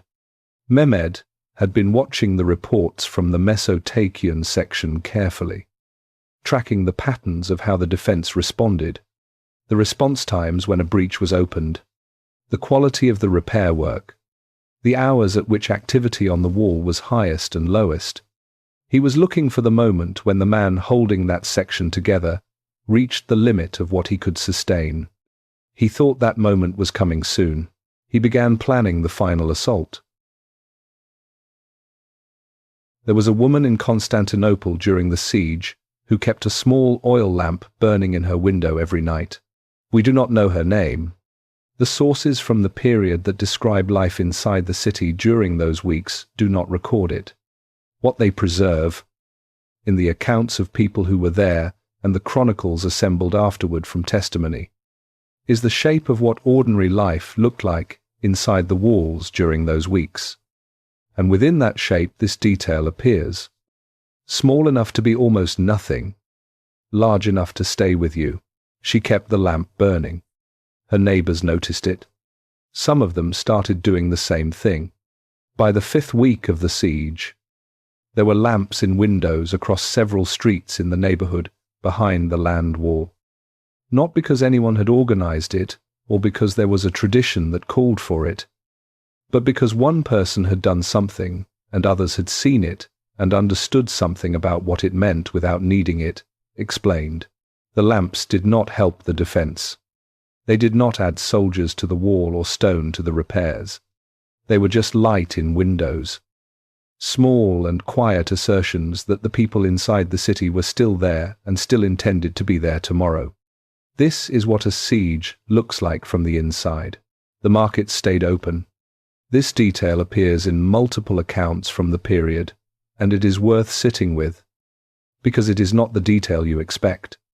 The image of a city under siege calls up panic and stockpiling and people fighting over food. What the accounts actually describe is a market that continued to function, selling progressively less as supplies ran short, and the merchants who supplied them found their routes cut off. But still there, still open, still a place where people went in the morning and exchanged what they had for what they needed.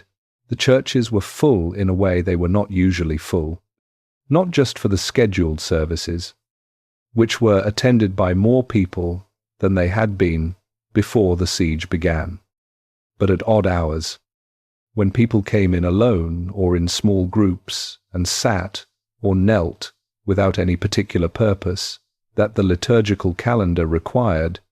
Hagia Sophia had people in it at almost every hour of the day and night during the siege. They came from every neighborhood and every social position. They sat under the vast dome that had stood for 900 years, and they did what people do when they need to be somewhere that feels larger than their fear. Francis wrote about visiting Hagia Sophia during the 4th week of the siege and finding it occupied by people who were not praying in any formal sense but simply present. He wrote that he sat for a while himself. He did not write what he thought about. The food situation was the most concrete daily pressure. Constantinople had prepared for the siege as well as it could, given the constraints of a treasury that had been running short for decades. There were stores of grain and dried goods and preserved food.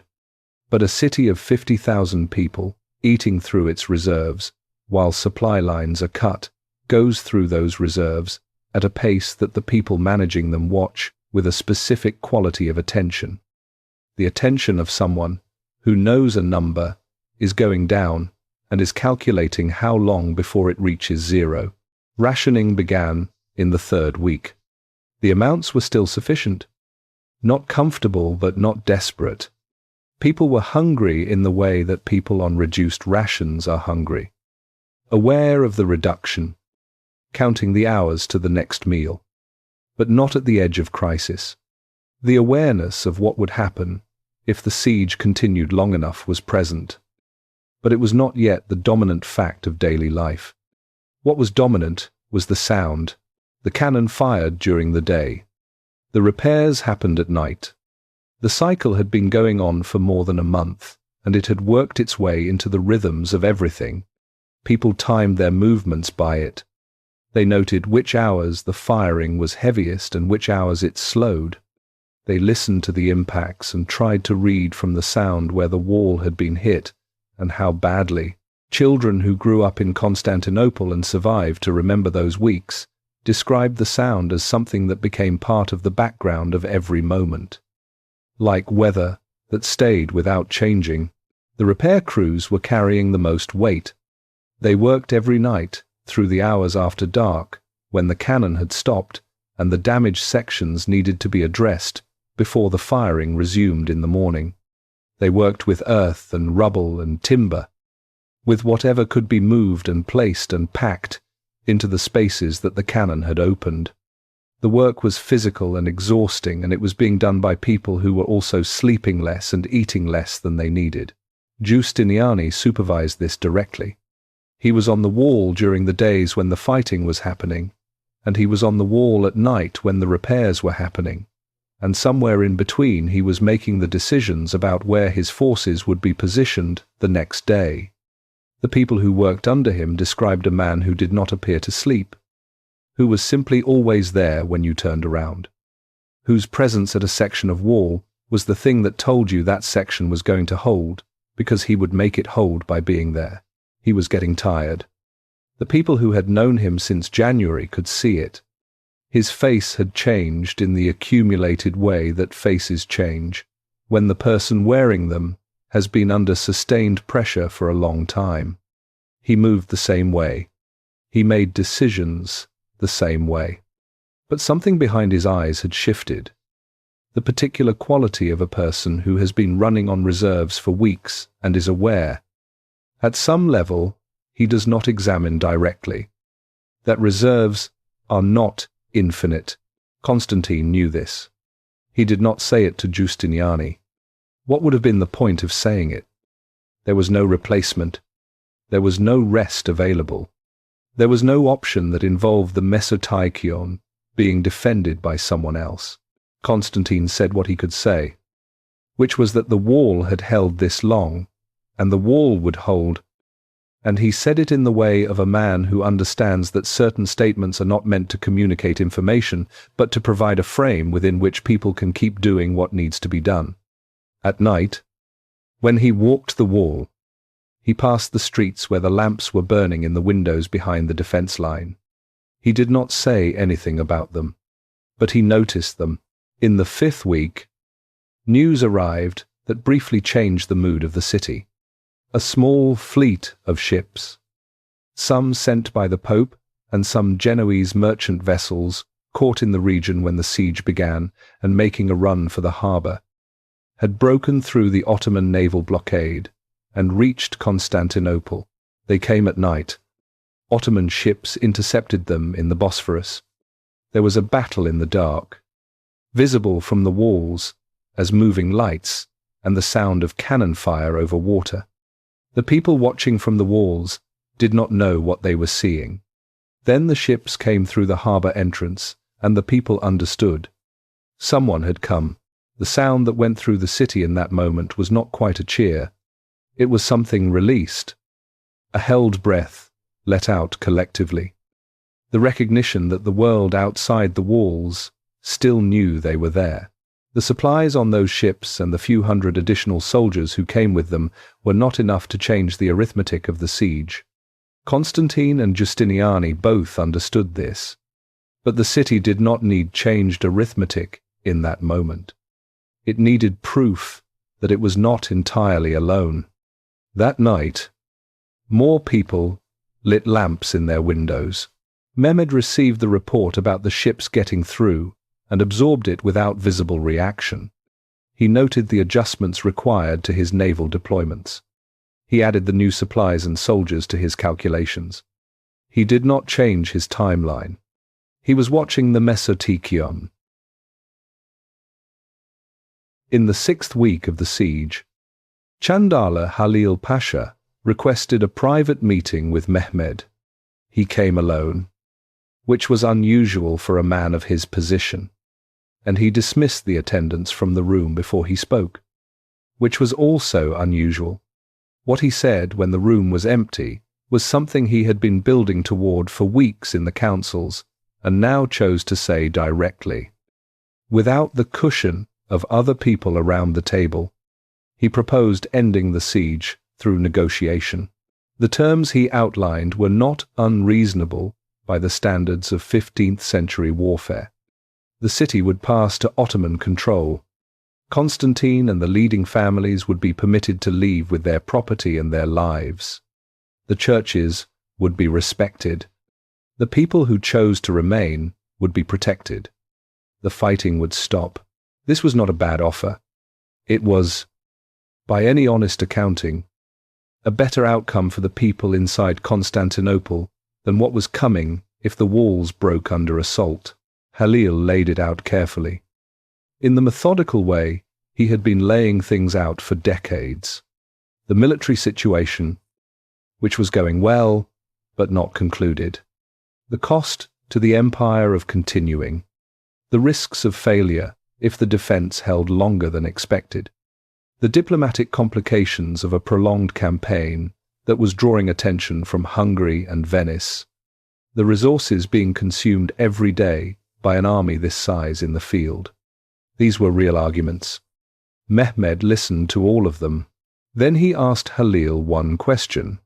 He asked whether Halil believed that the next sultan, whoever that turned out to be, would face this same city with this same problem, or whether taking Constantinople now, in this way, would settle the question for good. Halil said that a negotiated transfer would settle it as permanently as a military conquest. Mehmed looked at him for a moment. He said the meeting was concluded. The exchange tells you something essential about the difference between these two men, that their titles and their histories do not fully capture. Halil was solving a problem. He wanted to achieve the objective at the lowest cost. And he had calculated that negotiation achieved the objective at a lower cost than continued siege. The objective, in his understanding, was the city. Mehmed was not trying to get the city. He was trying to become something that required breaking the wall to become. The tradition about Constantinople and the person who would take it had been alive in the Ottoman imagination for a century. And the difference between a sultan who negotiated a city's transfer and a sultan who broke the Theodosian wall with cannon was not a matter of territory. It was the difference between managing an empire and being the kind of person that history builds stories around for the next 500 years. Halil was offering him a victory. Mehmed needed the other thing. He was also, and this matters because it keeps the story honest, genuinely at risk of not getting it. The wall was weakening, but it had not broken. The repair crews, exhausted as they were, had maintained it through 6 weeks of the heaviest cannon fire ever directed at a fortified position. Justiniani had held the Mesotikon through every assault. The Byzantine defense had not collapsed. It had lost time and resources and the health and energy of the people maintaining it, but it had not lost the wall itself. Mehmed had calculated that he had, perhaps 2 weeks before the logistics of maintaining an army this size in the field, began to produce the kind of deterioration that preparation could not manage away. 2 weeks before Halil's arguments began to be more true than they had been when Halil first started making them. He needed to finish this. He ordered a sustained assault on the Mesotacian, a concentrated push designed to force Giustiniani to be actively engaged for an extended period, to push the defense into maximum effort, to push the man holding the section together as hard as he could be pushed without quite breaking him. The assault began in the second week of May. For several days, Ottoman forces hit the Mesotacion with everything available, cannon firing at maximum rate, infantry attacks timed to exploit each breach before the repair crews could reach it, archery covering the wall to suppress the defenders trying to maintain their positions under fire. Giustiniani was on the wall for all of it. He moved through his men, made decisions about where to concentrate resistance, directed the repair crews during the fighting, held the section together with the particular quality of military leadership that consists less of tactical genius than of simply being the person who does not leave when leaving would make sense. On the third day, he was wounded. The accounts differ on exactly how it happened. What they agree on is that the wound was serious enough to require treatment and that Giustiniani left the wall to receive it. He was off the Mesotacion for several hours. During those hours, Mehmed received reports from his commanders watching that section. The reports described a decline in the quality of resistance. The response times were slower. The decisions about where to concentrate the available force were less effective. Mehmed noted this carefully. He sent word to Giustiniani that he was willing to offer safe passage out of the city for himself and his Genoese soldiers if they would withdraw from the defense. Giustiniani did not respond. He went back to the wall. Mehmed watched him go back to the wall and understood that the man was not going to leave while he could still stand, and that the defense of the Mesotacion would hold as long as Giustiniani could hold it. He set the date for the final assault, May 29th, 1453. The night before, he called his commanders together and told them what was going to happen.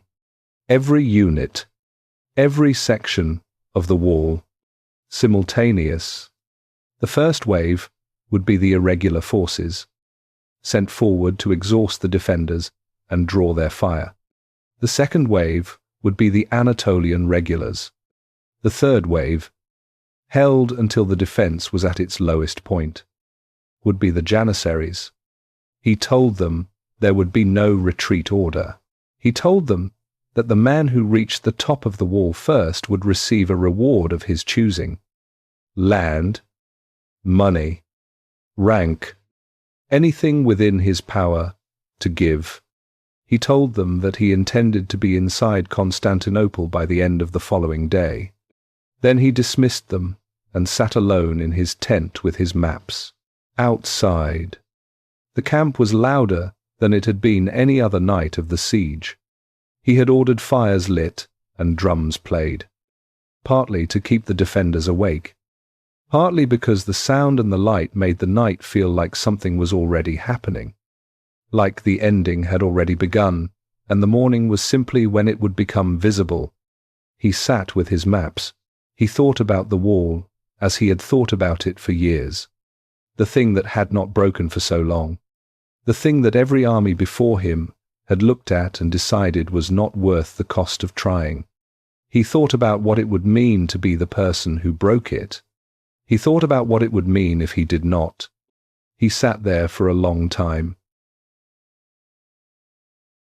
The evening of May 28th, 1453 began, like the other evenings of the siege. The cannon stopped firing as the light faded.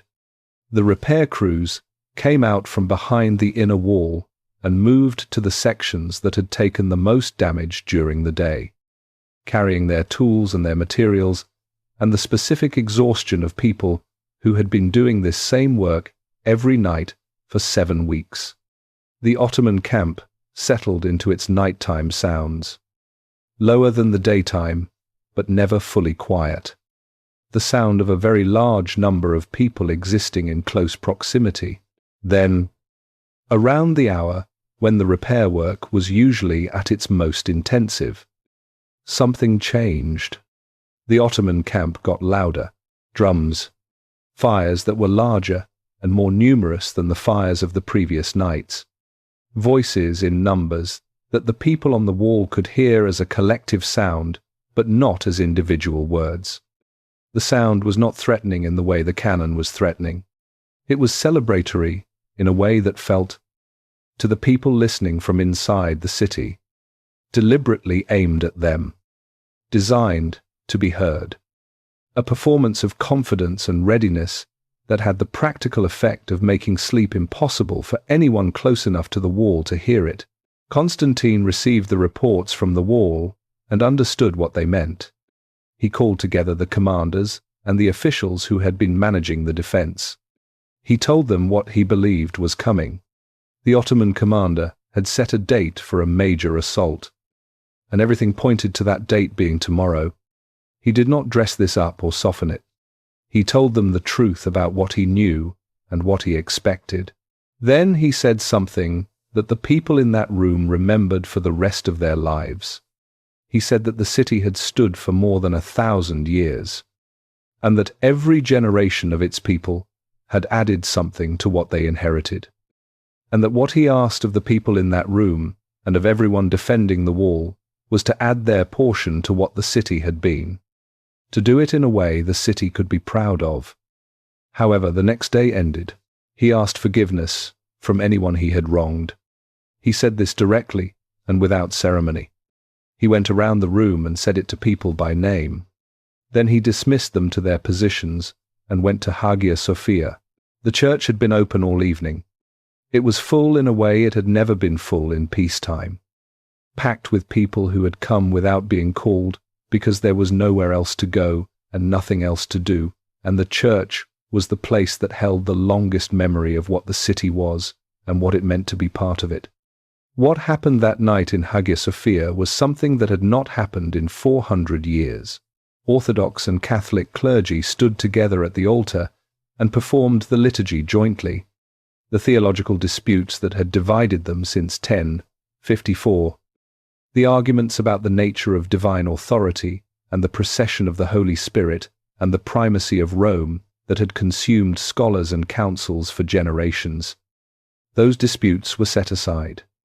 Not resolved, set aside, because the people in that church on the night of May 28th understood that the arguments you die defending are not always the arguments that feel most urgent in the final hours. Constantine received communion. He stayed in the church after the service ended. In the way that people stay in places that have meaning when they are not sure they will see them again. The dome above him had been built in the 6th century by the Emperor Justinian. The mosaics on the walls had survived earthquakes and riots, and the century of iconoclasm that had stripped churches bare across the empire and then been reversed. The light in the church at night came from oil lamps, hundreds of them, and the effect on the gold of the mosaics was something that visitors from every era had tried to describe, and none had fully captured. Constantine looked at all of it. Then he left and went back to the wall.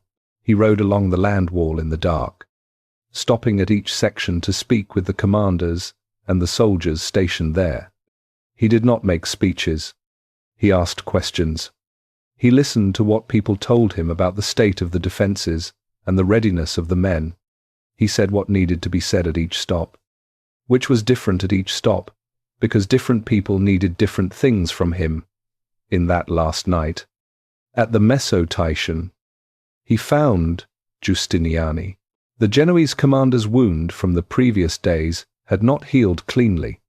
He was functioning, moving along his section of the wall with the methodical attention he always brought to it, but he was visibly in pain, and the people who knew him could see that he was managing something that was costing him more than he was showing. Constantine stood with him for a while, and they talked about the specific tactical situation at the Mesotachion. Which sections of the wall were most vulnerable? where the Ottoman pressure was likely to be heaviest in the morning, how the defenders were positioned to respond. It was a practical conversation between two professional men assessing a military situation. It was also, though neither of them said so, a conversation between two people who understood that they were looking at the same thing and reading it the same way, and that what they were reading was not good. Constantine left Giustiniani on the wall and continued his circuit. He finished before dawn and went back inside.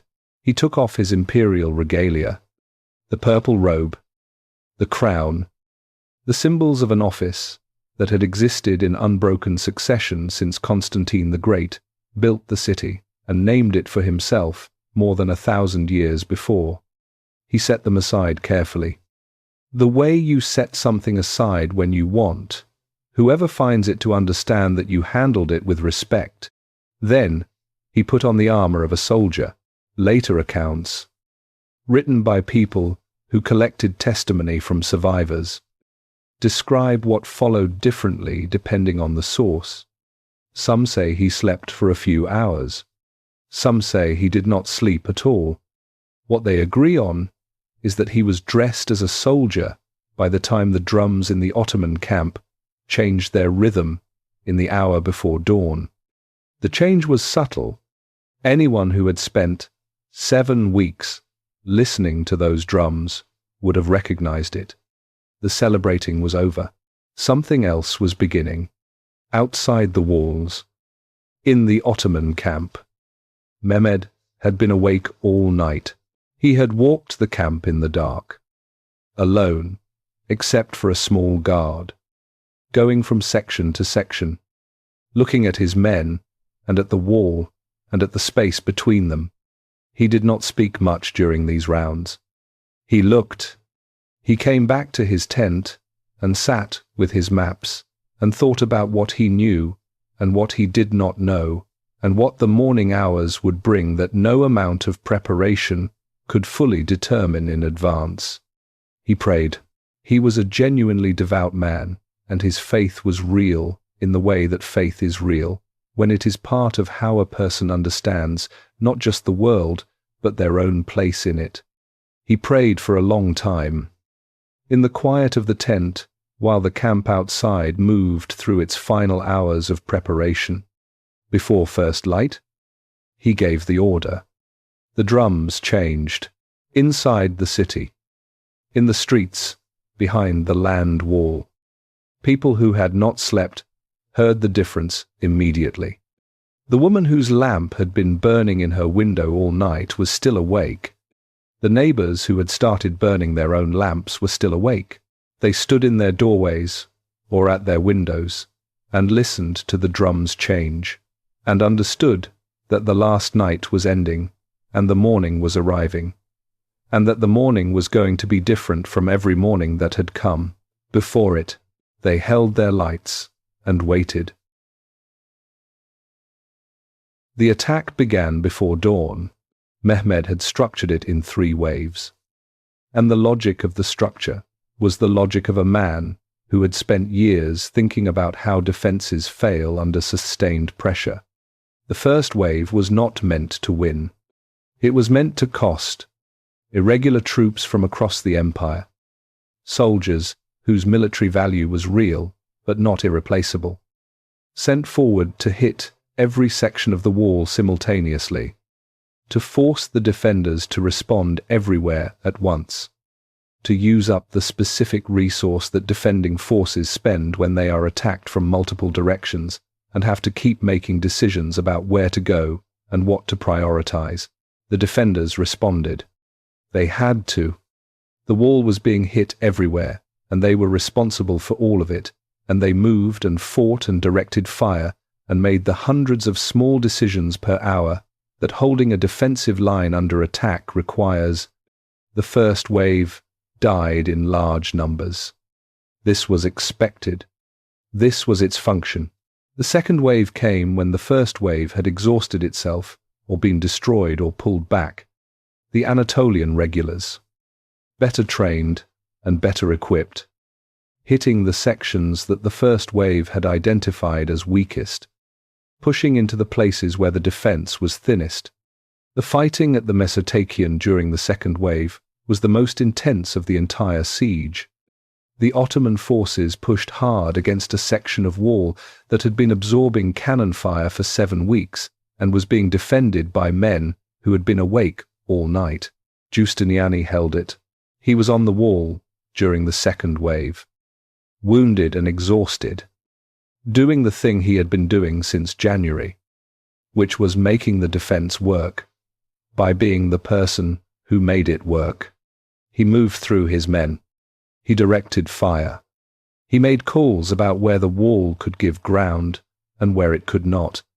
He held the Mesotetian through the second wave the way he had held it through every previous assault, by the particular quality of presence that some commanders have and most do not. Then he was wounded again. The accounts differ on the details, as they differ on everything about this morning. What they agree on is that the second wound was more serious than the first. Something that went through his armor, something that hurt in a way the first wound had not. He asked to be taken off the wall. This moment has been argued about for more than 500 years. There are people who call it abandonment, and people who call it the simple human limit of what can be asked of anyone, and people who say that if he had stayed, he would have died within the hour, and his dying on the wall would have ended the defense there faster than his leaving did. The arguments have never resolved, because they cannot resolve. They are arguments about what should be required of a man who came to fight for a city that was not his own, for payment he would now never receive, who had held a section of wall for 7 weeks against forces many times the size of his own, and who had been wounded twice and was bleeding and could not stand without help. He asked to be taken off the wall. The men who carried him passed through the gate in the inner wall and moved him toward the harbour. Constantine, told what had happened, rode to the Mesotakion. He arrived to find the defence reorganising itself without Giustiniani. The men who remained were capable soldiers who knew their positions and knew what was required. But the intelligence that had been directing them, the person who had known instinctively where the next push was coming and had the defenders positioned to meet it before the push arrived, that was gone. The Janissaries came. Mehmed had held them in reserve through both previous waves. The elite soldiers, the backbone of Ottoman military power, the force the empire had built over generations to be its hardest and most effective fighting men. He had held them back while the first wave spent itself, and the second wave identified the weakness, and the defenders of the Mesotakion were running on whatever was left after 7 weeks of everything that had happened to them. He sent the Janissaries at the Mesotakion. What happened next took less than an hour. A group of Janissaries found a passage through the outer wall, a gate that had not been properly secured in the chaos of the second wave assault. They went through. They found themselves in the killing ground between the outer and inner walls. They went up. They were on top of the outer wall before the defenders could organize a response. They raised an Ottoman flag on the outer wall. The people on the inner wall saw it. The people in the streets behind them saw it. The effect on the defense was immediate and could not be contained because it was visible to everyone, and everyone understood what it meant. Other points along the Mesotakion began to give way. The defenders who had held through everything held a little longer, and then the mathematics of exhausted men against fresh Janissaries in a wall section that had been absorbing cannon fire for 7 weeks made itself known in the final language of these situations, which is not dramatic, but is definitive. The inner wall at the Mesotakion was breached. Ottoman soldiers came through. Constantine, told that the wall had been breached, rode toward the breach. The accounts of what happened next are broken in the specific way that accounts of chaotic situations become broken. When the people who might have observed clearly were too busy surviving to observe, and the people who later recorded events were working from testimony given days or weeks or years after the fact by people who saw pieces of something larger and assembled those pieces into stories that do not always fit together. What the accounts agree on is this: Constantine rode toward the fighting. He was seen by people who recognized him. He was fighting on foot at some point, having either dismounted or been unhorsed.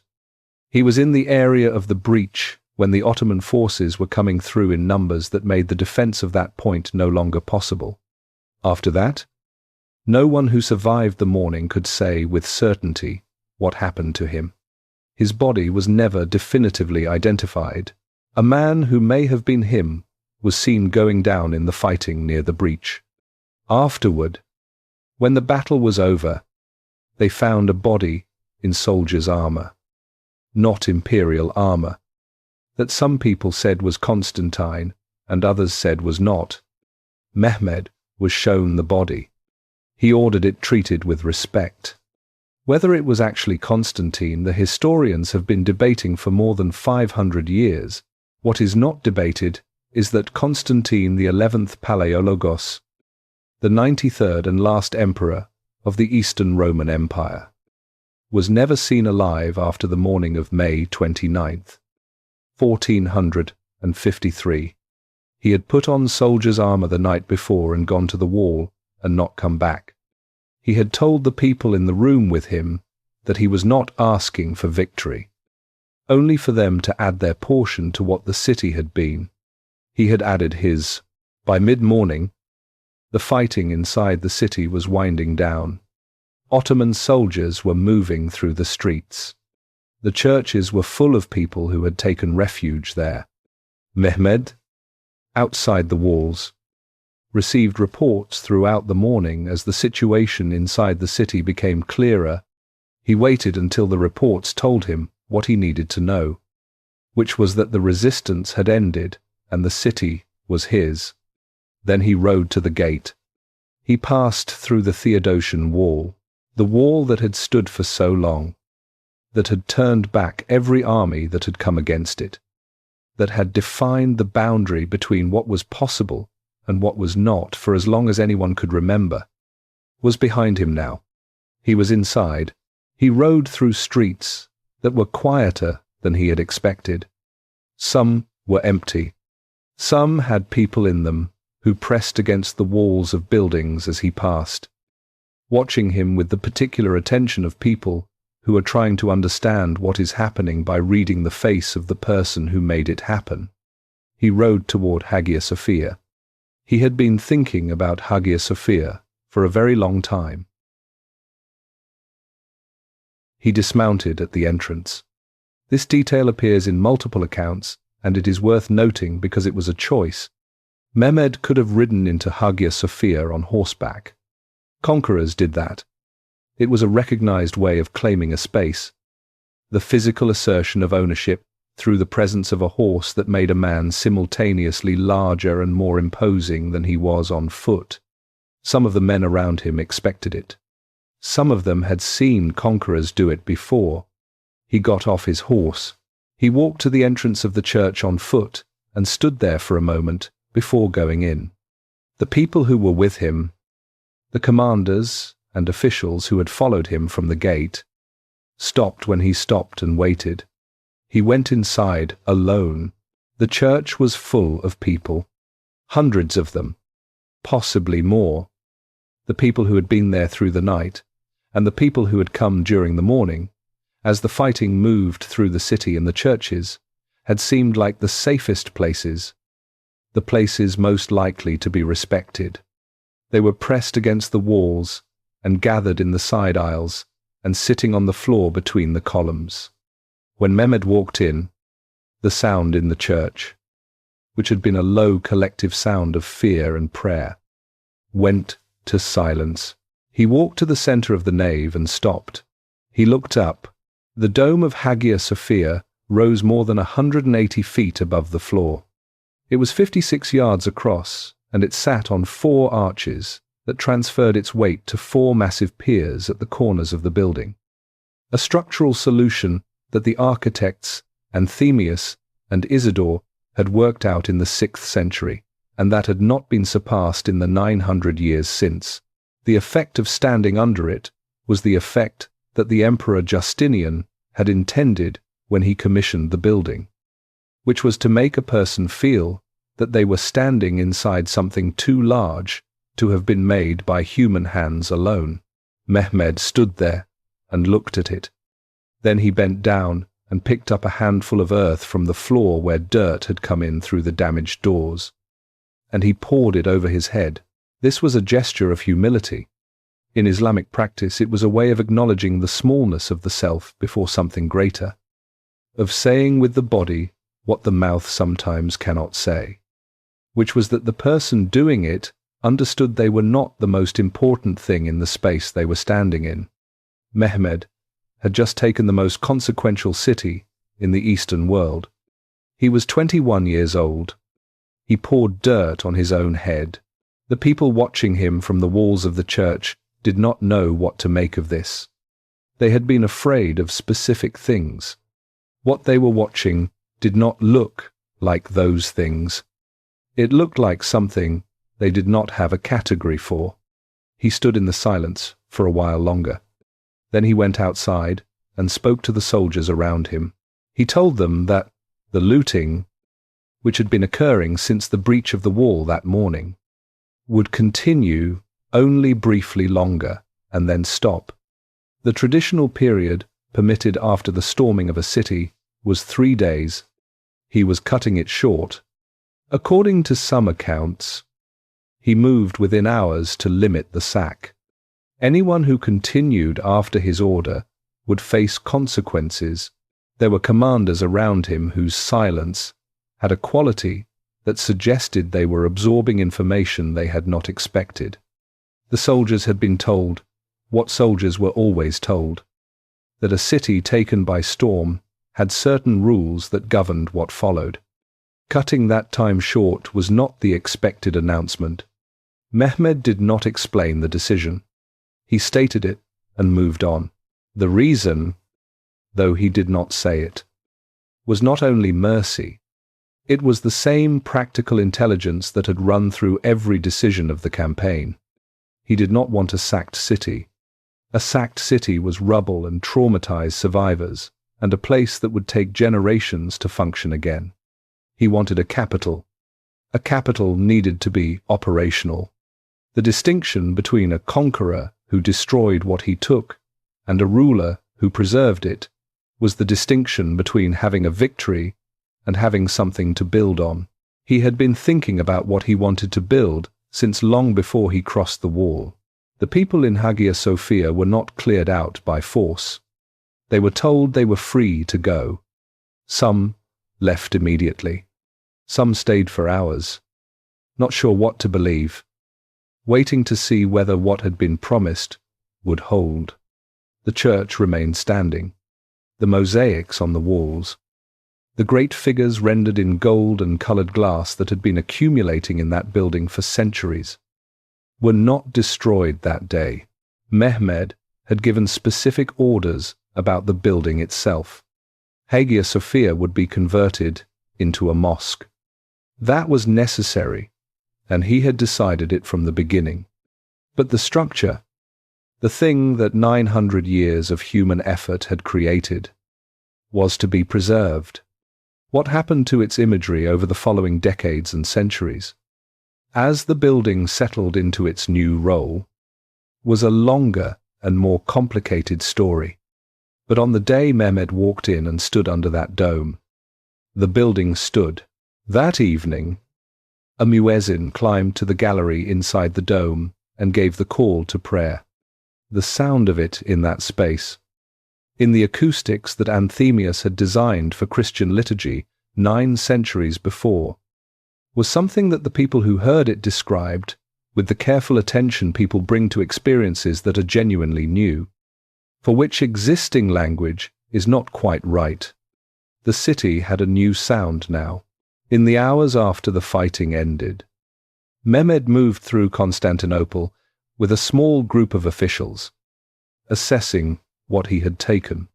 He came to the palace of the Byzantine emperors. The palace was old and in places neglected, reflecting the long decline of the empire that had inhabited it. Some sections had not been properly maintained for decades. The halls that had once housed the most sophisticated court in the medieval world carried the quality of spaces that had been used past their time, that held the memory of what they had been more than they reflected what they currently were. Mehmed stood in one of the great halls and looked around him. One of the accounts records that he quoted, standing in that hall, a verse from a Persian poet about impermanence, about the way that power and glory passed from hand to hand and generation to generation, about the silence that inhabits the palaces of kings after the kings are gone. He was 21 years old, and he had just conquered Constantinople, and he was quoting a poem about the transience of human achievement. The account does not say what he did after that. It records the words and moves on. What it does not record, because no account can fully record such things, is what the moment actually felt like for him. Whether the years of preparation and the weeks of siege and the morning that had just passed had produced in him what he had been building toward, whether standing in the empty halls of the last emperor felt the way he had imagined it would feel when he was 12 years old and had been lifted off a throne and returned to his room while his father handled the situation. He had the city.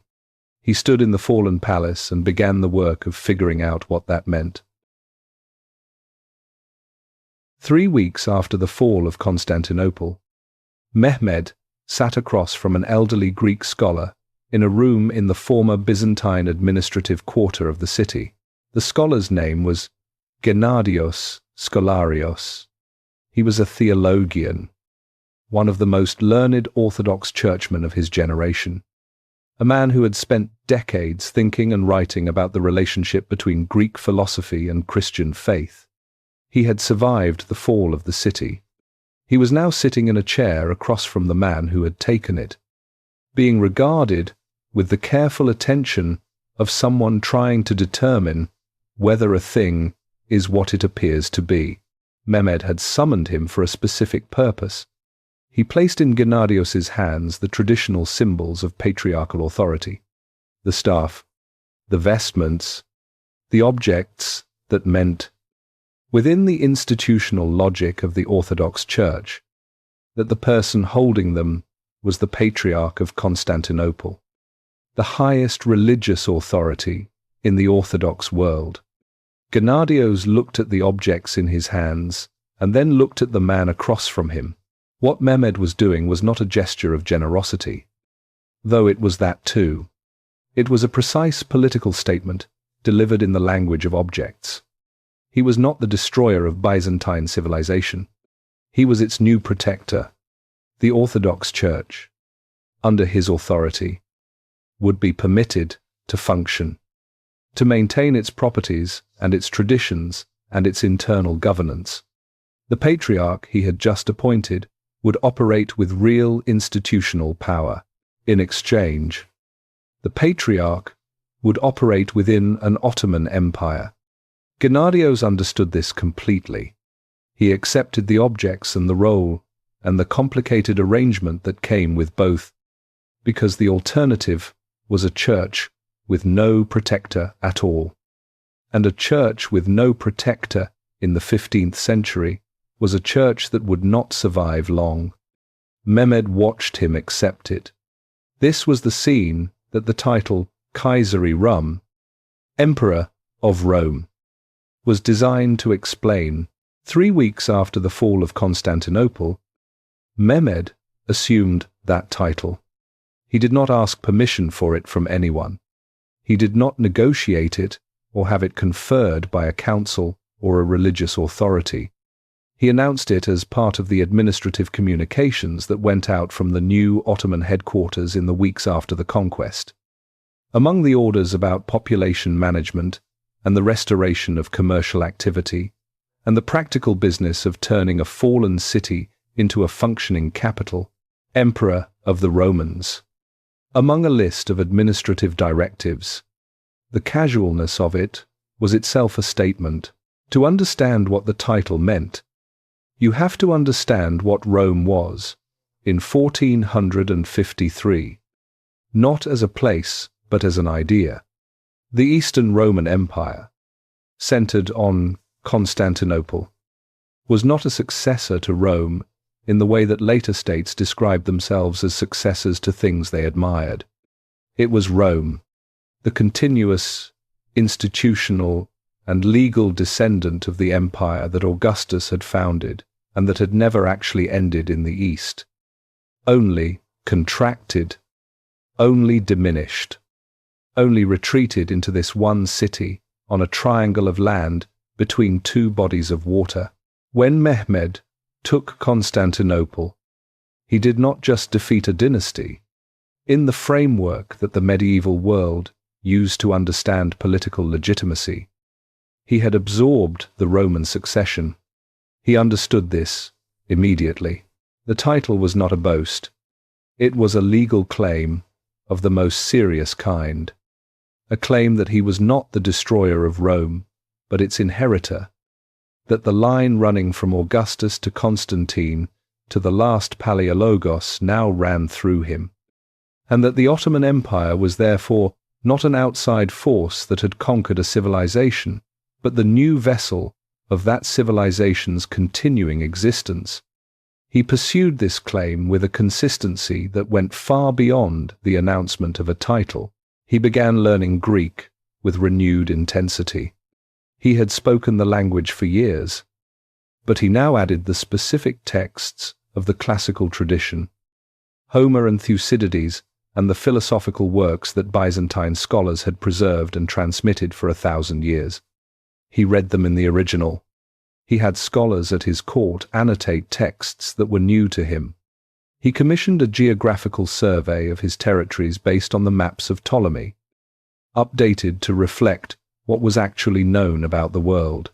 He had 2 scholars write competing summaries of Platonic and Aristotelian philosophy so he could compare the approaches. He read the summaries and had questions about both of them. He was not a tourist in his own conquest. He was a student of what he had inherited. The people of Europe, who received reports about what was happening in Constantinople in the weeks and months after the fall, did not know what to make of it. They had been preparing for the worst kind of conquest, the kind that left rubble and erased everything that had existed before. What they were hearing about was something else. A conqueror who was maintaining the institutions he had absorbed and claiming to be their legitimate successor rather than their destroyer. Pope Nicholas V called for a crusade to retake Constantinople. No one came. The Venetians, who had lost significant trading privileges in the eastern Mediterranean and were genuinely furious about it, began calculating how much it would cost to negotiate new ones. The Genoese colony of Galata, which had watched from across the Golden Horn as the city it had lived alongside fell, reached out to Mehmed's representatives to discuss the terms under which it would continue to operate. Mehmed received these approaches with the patience of a man who had expected them. He was not interested in punishing Venice or Genoa for their role in the previous period. He was interested in having a functional capital with active trade. Venice and Genoa had the ships and the commercial networks that made Eastern Mediterranean commerce work. He needed those networks. He would let them continue to operate. Under conditions that acknowledged his sovereignty and paid into his treasury, the crusade the Pope called never materialized in any meaningful way, and the city that the Pope was calling on Christians to retake was, within a year of its fall, busier and more commercially active than it had been in decades, because Mehmed had done something that no one watching from the outside had quite anticipated. He had started filling it back up. He brought in populations from across the empire and beyond it. Greek families who had fled before or during the siege were invited to return with guarantees of property rights and freedom of worship. Armenian craftsmen and merchants were settled in neighborhoods that had been emptied by the flight of their previous inhabitants. Jewish communities already present in the Ottoman world were resettled into the new capital. Drawn by promises of religious autonomy and commercial freedom that Mehmed honored, because honoring them was good for the city, and a city that worked was what he needed, he honored the guarantees. The churches that had been promised protection remained standing. The communities that had been promised religious autonomy had it. The families that came back to reclaim their properties found them either available or compensated for. People came slowly at first, with the caution of people who had heard promises before, then faster, as the ones who had come first sent word back that the promises were holding, that the city was functioning, that the Sultan who had taken the city by force was more interested in having productive residents than in punishing the people who had been there before. By 1455, Istanbul had more people in it than Constantinople had in the final years before the siege. By 1460, the number was higher still. Mehmed watched the city come back to life. He had the title, he had the city, he had the institutional continuity of Rome. He had a court that was beginning to take on the character he had imagined for it. Multilingual, drawing on the intellectual traditions of Islam and of the Greek inheritance and of the Persian literary culture that had been part of the Ottoman world for generations. But there was a thing that the title Kayser-i pointed toward that he had not yet addressed. If he was the emperor of Rome, then Rome still existed somewhere. Not the idea of Rome, which he had absorbed. The physical city on the Tiber where the popes lived, where the architecture of the original empire was still standing, worn and repurposed, but there, the physical evidence of the civilization whose succession he had claimed. He looked at the maps on his walls. He began planning. In the summer of 1453, a Greek woman named Kyria walked back into Constantinople through the Blackenay Gate.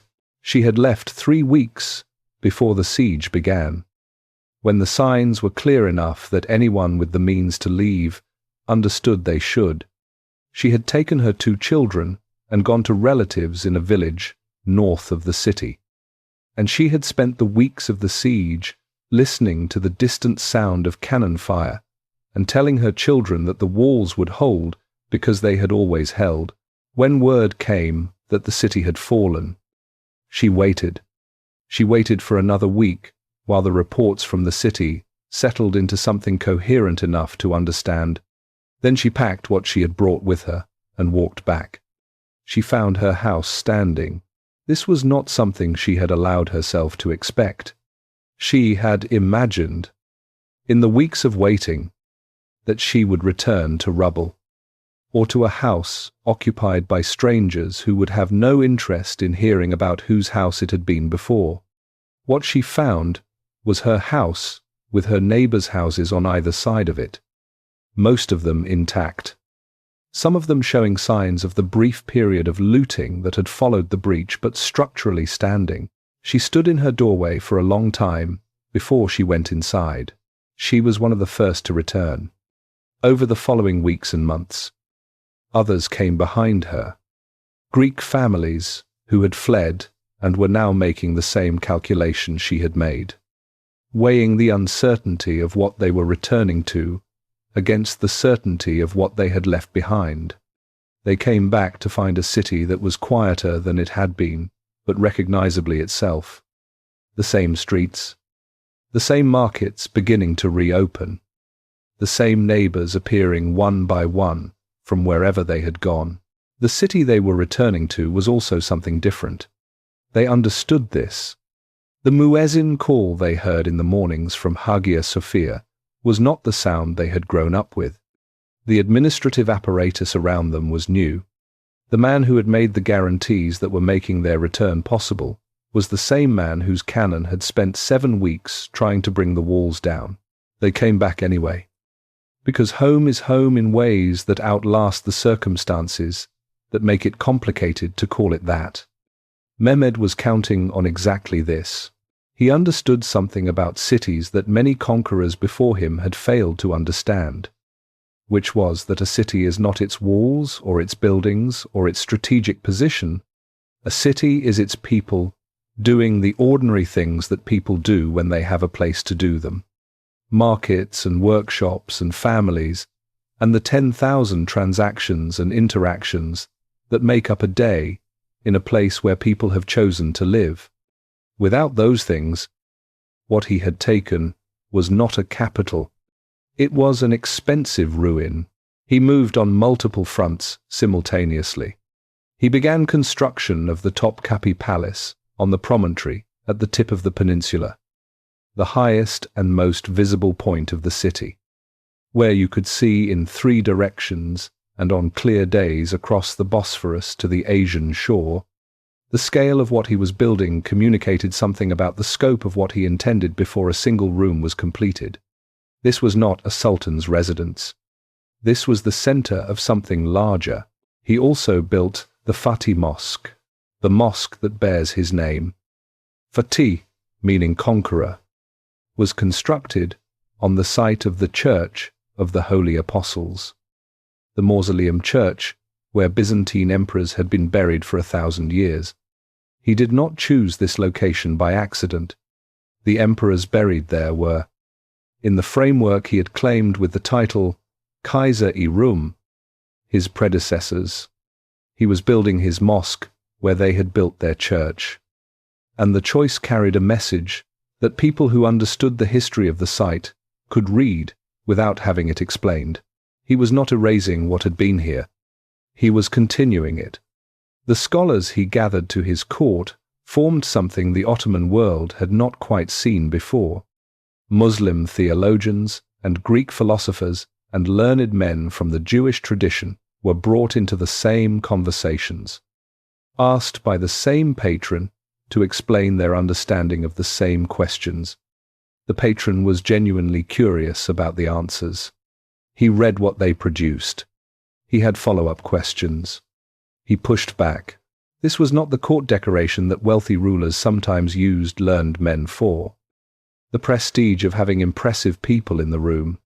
It was an intellectual project that Mehmed was actively engaged with, driven by the same impulse that had led him to read Byzantine chronicles in Greek and study the campaigns of Alexander, with the specific goal of understanding not just what had happened, but why. He commissioned portrait medallions of himself in the Western style, the tradition of the Roman emperors who put their faces on coins. Because an emperor of Rome had his face on coins, and Mehmed was the emperor of Rome, and therefore his face belonged on coins. He had Italian artists working in his court produce images of him. He wanted to be seen, not simply as a sultan, though he was a sultan. He wanted to be seen as what he believed he was, the heir to a tradition of imperial civilization that stretched back further than Islam itself, the person in whom multiple inheritances had come together, the kind of ruler whose face belonged in paintings and on medallions, because his face was part of the history that the world was trying to understand. He was working at a speed that reflected both his age and his understanding of how much there was to do. He did not stop to celebrate what he had already done. He had been waiting his whole life to start. Outside the rebuilt markets and the rising walls of Topkapi and the filled streets of a city coming back to life, the maps on Mehmed's walls were covered in marks that pointed in every direction. West, where the Balkans were incompletely absorbed and pockets of resistance tested Ottoman authority when they thought they could get away with it. East, where the edges of the empire required attention. South, where the trading routes needed management, and one direction that pulled at him more than the others. West, but further west than the Balkans, past Hungary and past Venice and past all the trading powers that were already negotiating their accommodations with the new reality, to the city on the Tiber, to Rome itself. He looked at the maps. He began to plan. In the summer of 1456, 3 years after Constantinople fell, Mehmed stood outside the walls of Belgrade and discovered something he had not expected to find anywhere again. A problem he could not solve quickly. Belgrade sat at the meeting of the Sava and Danube rivers, a fortress city that controlled the main overland route from Ottoman territory into the heart of Central Europe. Taking it would open Hungary to Ottoman expansion in a way that nothing else could.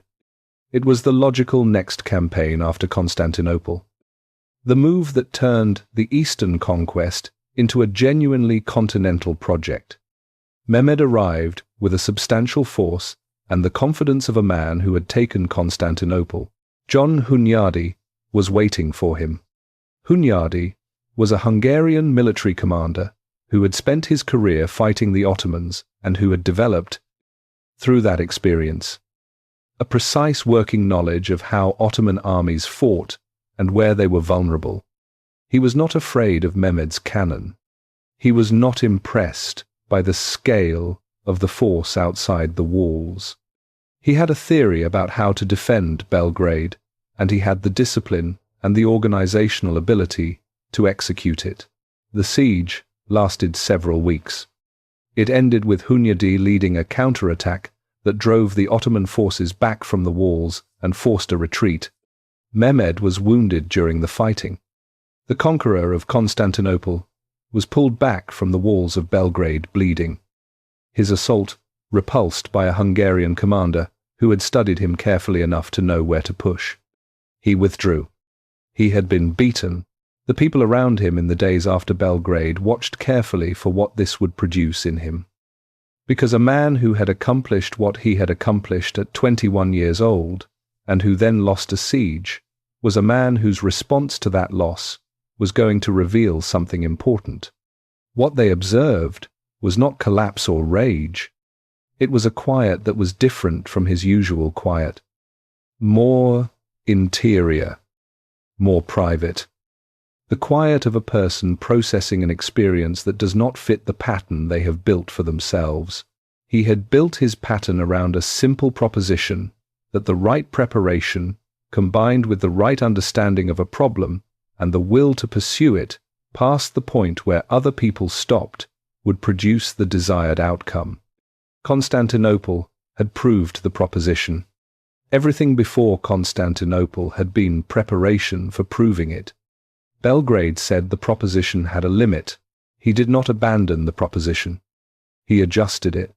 He added to his understanding of what was possible, the specific knowledge that walls in Hungary were defended by men who had studied him, and that being studied carefully enough was its own kind of counter.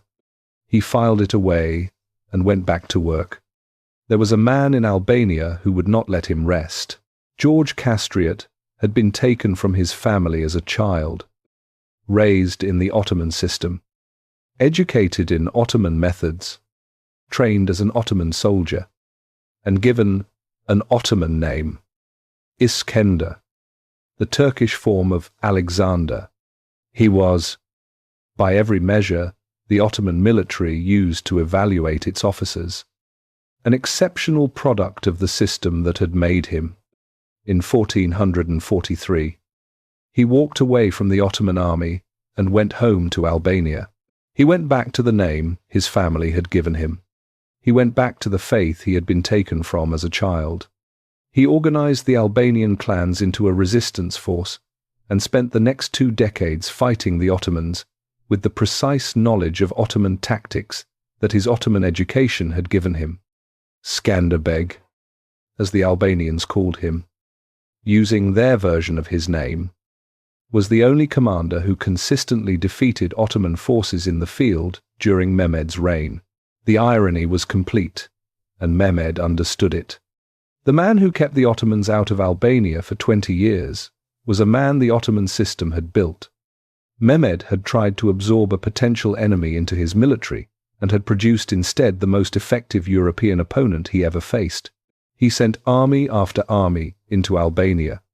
Skanderbeg defeated them, or held them, or used the mountains and the terrain in ways that the Ottoman advantages in cannon and numbers could not overcome. The campaigns in Albania were expensive and inconclusive, and they continued year after year because Mehmed could not leave them unfinished and could not finish them. Skanderbeg died in 1468 of fever, the ordinary mortality that battlefields cannot protect against. Albania fell to Ottoman control in the years after his death, because the resistance had been organized around one specific man, and without him it could not sustain itself. Mehmed received the news of Skanderbeg's death and said, according to one account, that the world had lost a great soldier. He may have meant it as tribute. He may have meant it as relief. He may have meant both simultaneously. The account does not say. And the inner life of a man who had spent decades fighting someone he could not beat is not the kind of thing that gets recorded cleanly. He kept moving. The war with Venice that began in 1463 ran for 16 years. It was fought at sea and along the coasts of the Aegean and Adriatic. The slow, grinding kind of war that accumulates over years into a shift in the balance of power without producing the single decisive moment that allows one side to feel they have won something clean. Mehmed's navy grew during this period, built and trained with the same systematic attention he brought to every problem. Venice was a formidable naval opponent with centuries of experience in these waters. The war ended in 1479 with a treaty that allowed Venice to continue trading under conditions that made clear who was setting the terms. And then, in August of 1480, his forces crossed the Adriatic and landed on the heel of the Italian peninsula. The city was called Otranto. It sat on a small harbour on the southeastern tip of Italy, the closest point of the Italian mainland to the Ottoman world, a place that had existed for centuries as a transit point for travellers and merchants crossing between east and west. On the morning of August 11th, 1480, it became something else. It became the place where Ottoman soldiers stood on Italian soil for the first time, looking west toward Rome. Inside Otranto, a man named Antonio Primaldo heard the Ottoman fleet arriving and understood what it meant. He was a tailor, not a soldier, not a nobleman, not someone whose name would have appeared in any document before that summer. He organized people around him in the church of the cathedral when the city was taken and the Ottoman commander offered the population a choice between conversion and death. Antonio Primaldo said no. The accounts of what followed agree on the number. 813 people of Otranto refused to convert. They were taken to a hill outside the city and executed. Antonio Primaldo was the first, according to an account written down in the years afterward. When his body fell, it remained standing upright, and the men assigned to carry out the executions were so disturbed by this that several of them converted to Christianity on the spot. Whether that specific detail is exactly as the account describes it, we cannot say with certainty. What is certain is that 813 people of Otranto were killed for refusing to convert, that their deaths were recorded by the Church as martyrdom, and that they were formally recognized as saints by Pope Francis in 2013, more than 500 years after they died. Mehmed had given the order for the Italian campaign. The conduct of that campaign was his responsibility.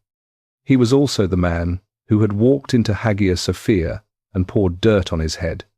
He was also the man who had appointed the patriarch and protected the churches and honored the guarantees he made to the people who returned to Istanbul. He was also the man who commissioned portraits of himself in the Italian style and read Homer in Greek, and gathered scholars from every tradition into his court. These things do not cancel each other out. The man who built Istanbul and the man who gave the order for Otranto were the same man. History does not give us a cleaner version of him. In Rome, the news of Otranto arrived in September of 1480 and produced a reaction that the city had not experienced in a very long time. Vatican officials began discussing what to move and where to move it. The Pope sent appeals to every Christian ruler in Europe. The Italian city-states, which had spent years in careful commercial and diplomatic accommodation with the Ottoman reality, suddenly understood that the accommodation might have limits they had not fully considered. An Ottoman army was in Italy for 30 years. Since the fall of Constantinople, the fear of what might come next had been abstract enough to manage, distant enough to keep at the edge of attention rather than the center. Otranto made it concrete. Mehmed was not done.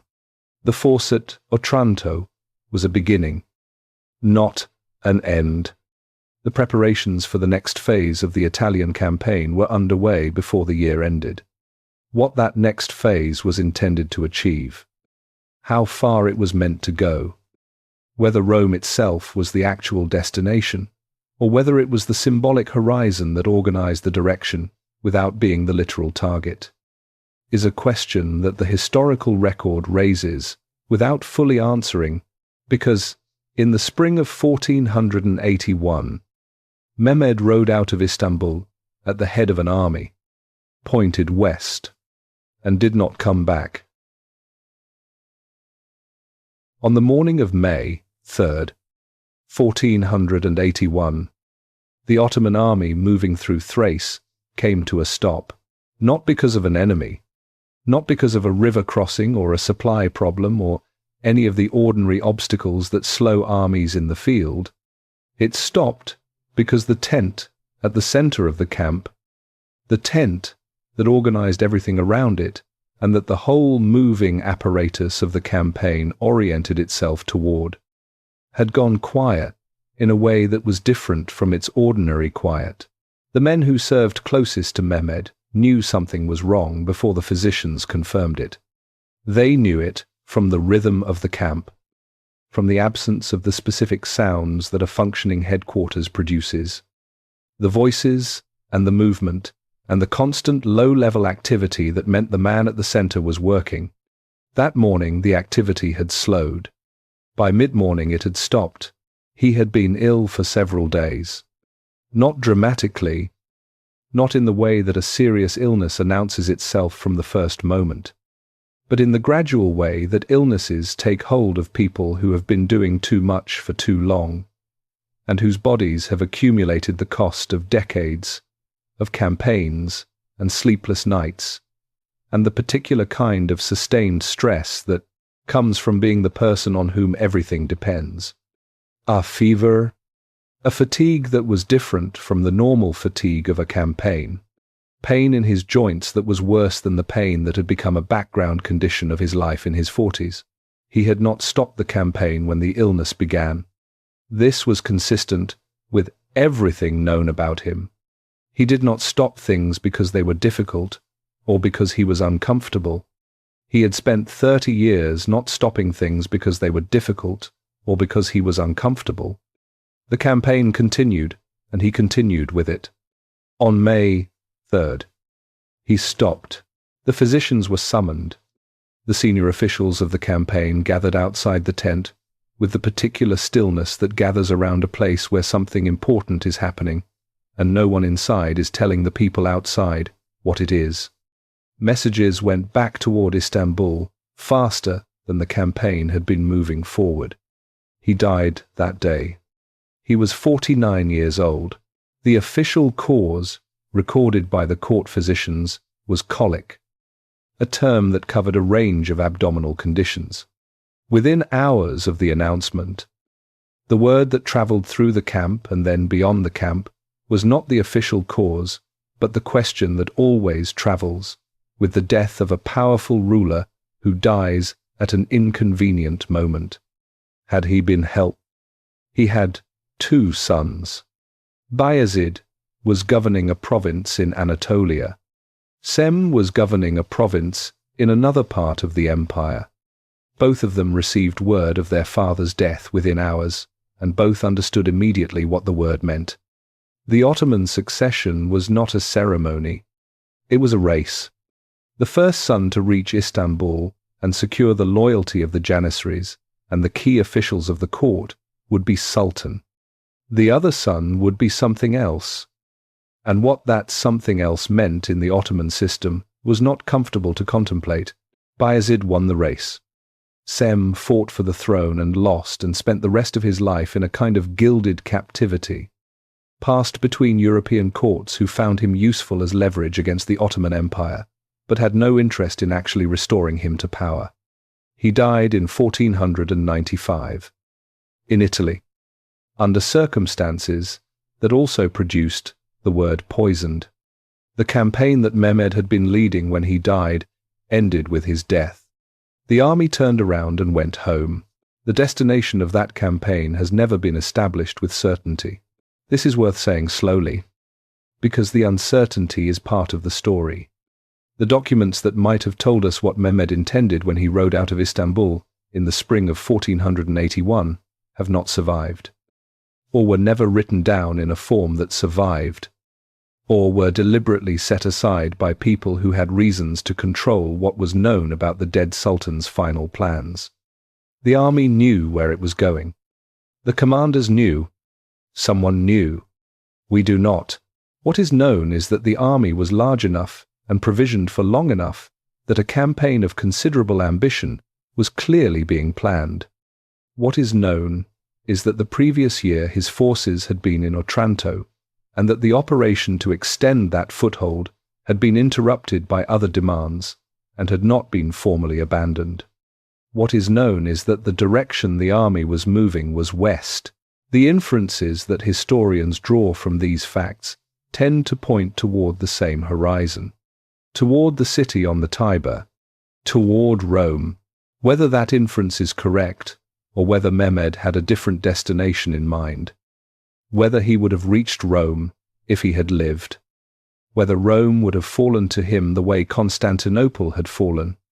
These are questions that belong to the category of questions history raises and cannot answer.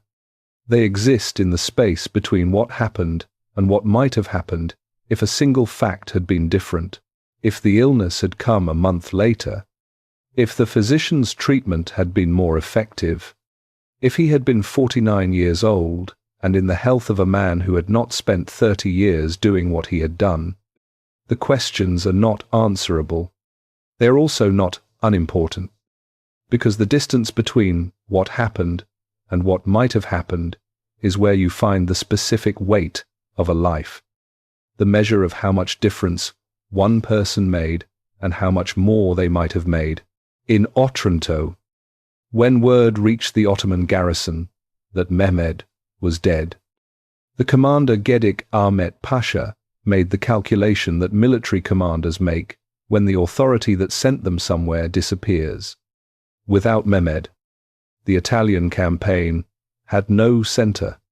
Without the center, holding a garrison on hostile soil hundreds of miles from Ottoman territory was an expenditure that served no clear purpose.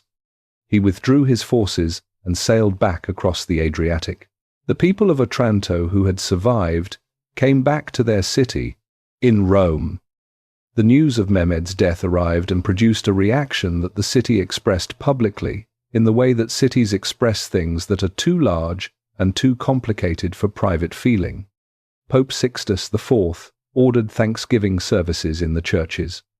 The bells rang. People gathered in the streets, not exactly celebrating, not exactly processing, occupying the space between relief and something they did not have a clean word for, the feeling of a thing that was coming toward you for a long time and then stopped. In Istanbul, The reaction was different. The city that Mehmed had built from empty streets and the remnants of a fallen civilization, the city that had been a near-empty ruin in the summer of 1453 and was now the most populous and commercially active capital in the region, received the news of his death with the quality of feeling that cities feel when the person who made them is gone. Not grief exactly, something more complicated than grief. The recognition that the force which had organized the world in a particular way was no longer organizing it, and that the world was going to have to find a new shape, and that the new shape was not going to be the same as the old shape, and that this was both inevitable and a loss. People gathered in the streets outside Topkapi without anyone summoning them. They came because the place where Mehmed had lived was the place that contained the most concentrated evidence of what he had been, and being near that evidence felt like the right response to the news that he was gone. He was buried in the mausoleum he had built beside the Fatih Mosque. Almost immediately, the tomb became a place where people came to remember him, and what they came to remember shifted over the centuries as different generations found in Mehmed the qualities they most needed him to have. The warriors found a warrior, the builders found a builder, the scholars found a scholar. The people who needed an example of what was possible found in him the most extreme available example of what was possible. He had been all of those things, and he had died on campaign, pointed at something he had not yet reached, which was also consistent with everything known about him. He had been pointed at something he had not yet reached for most of his life. Reaching it had never been the point. Moving toward it had been the point, and the movement had never stopped, and it did not stop until his body stopped it.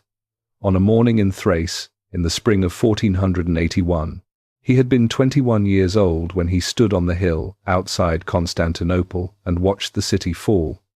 He had been 49 years old when he died, still moving forward.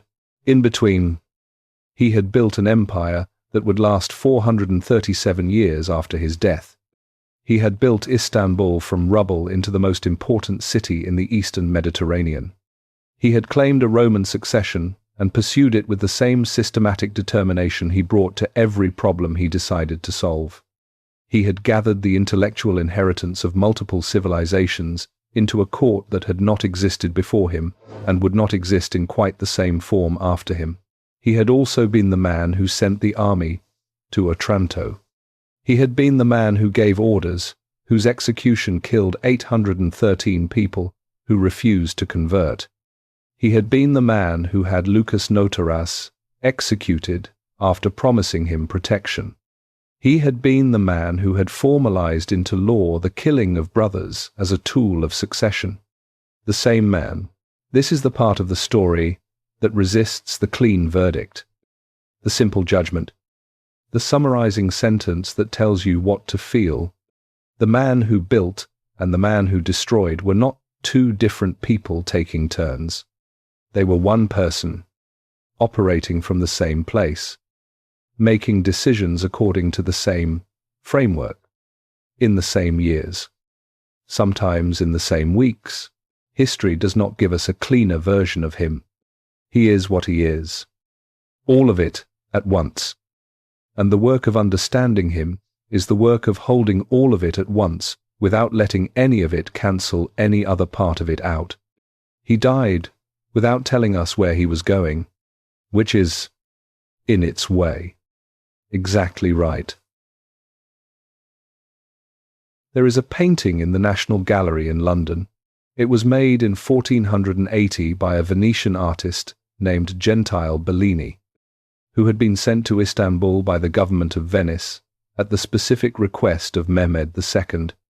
Mehmed had asked Venice to send him a portrait painter, Venice, which was in the middle of negotiating the peace treaty that would end 16 years of war with the Ottoman Empire, sent Bellini, one of the finest portrait painters working in Europe at the time.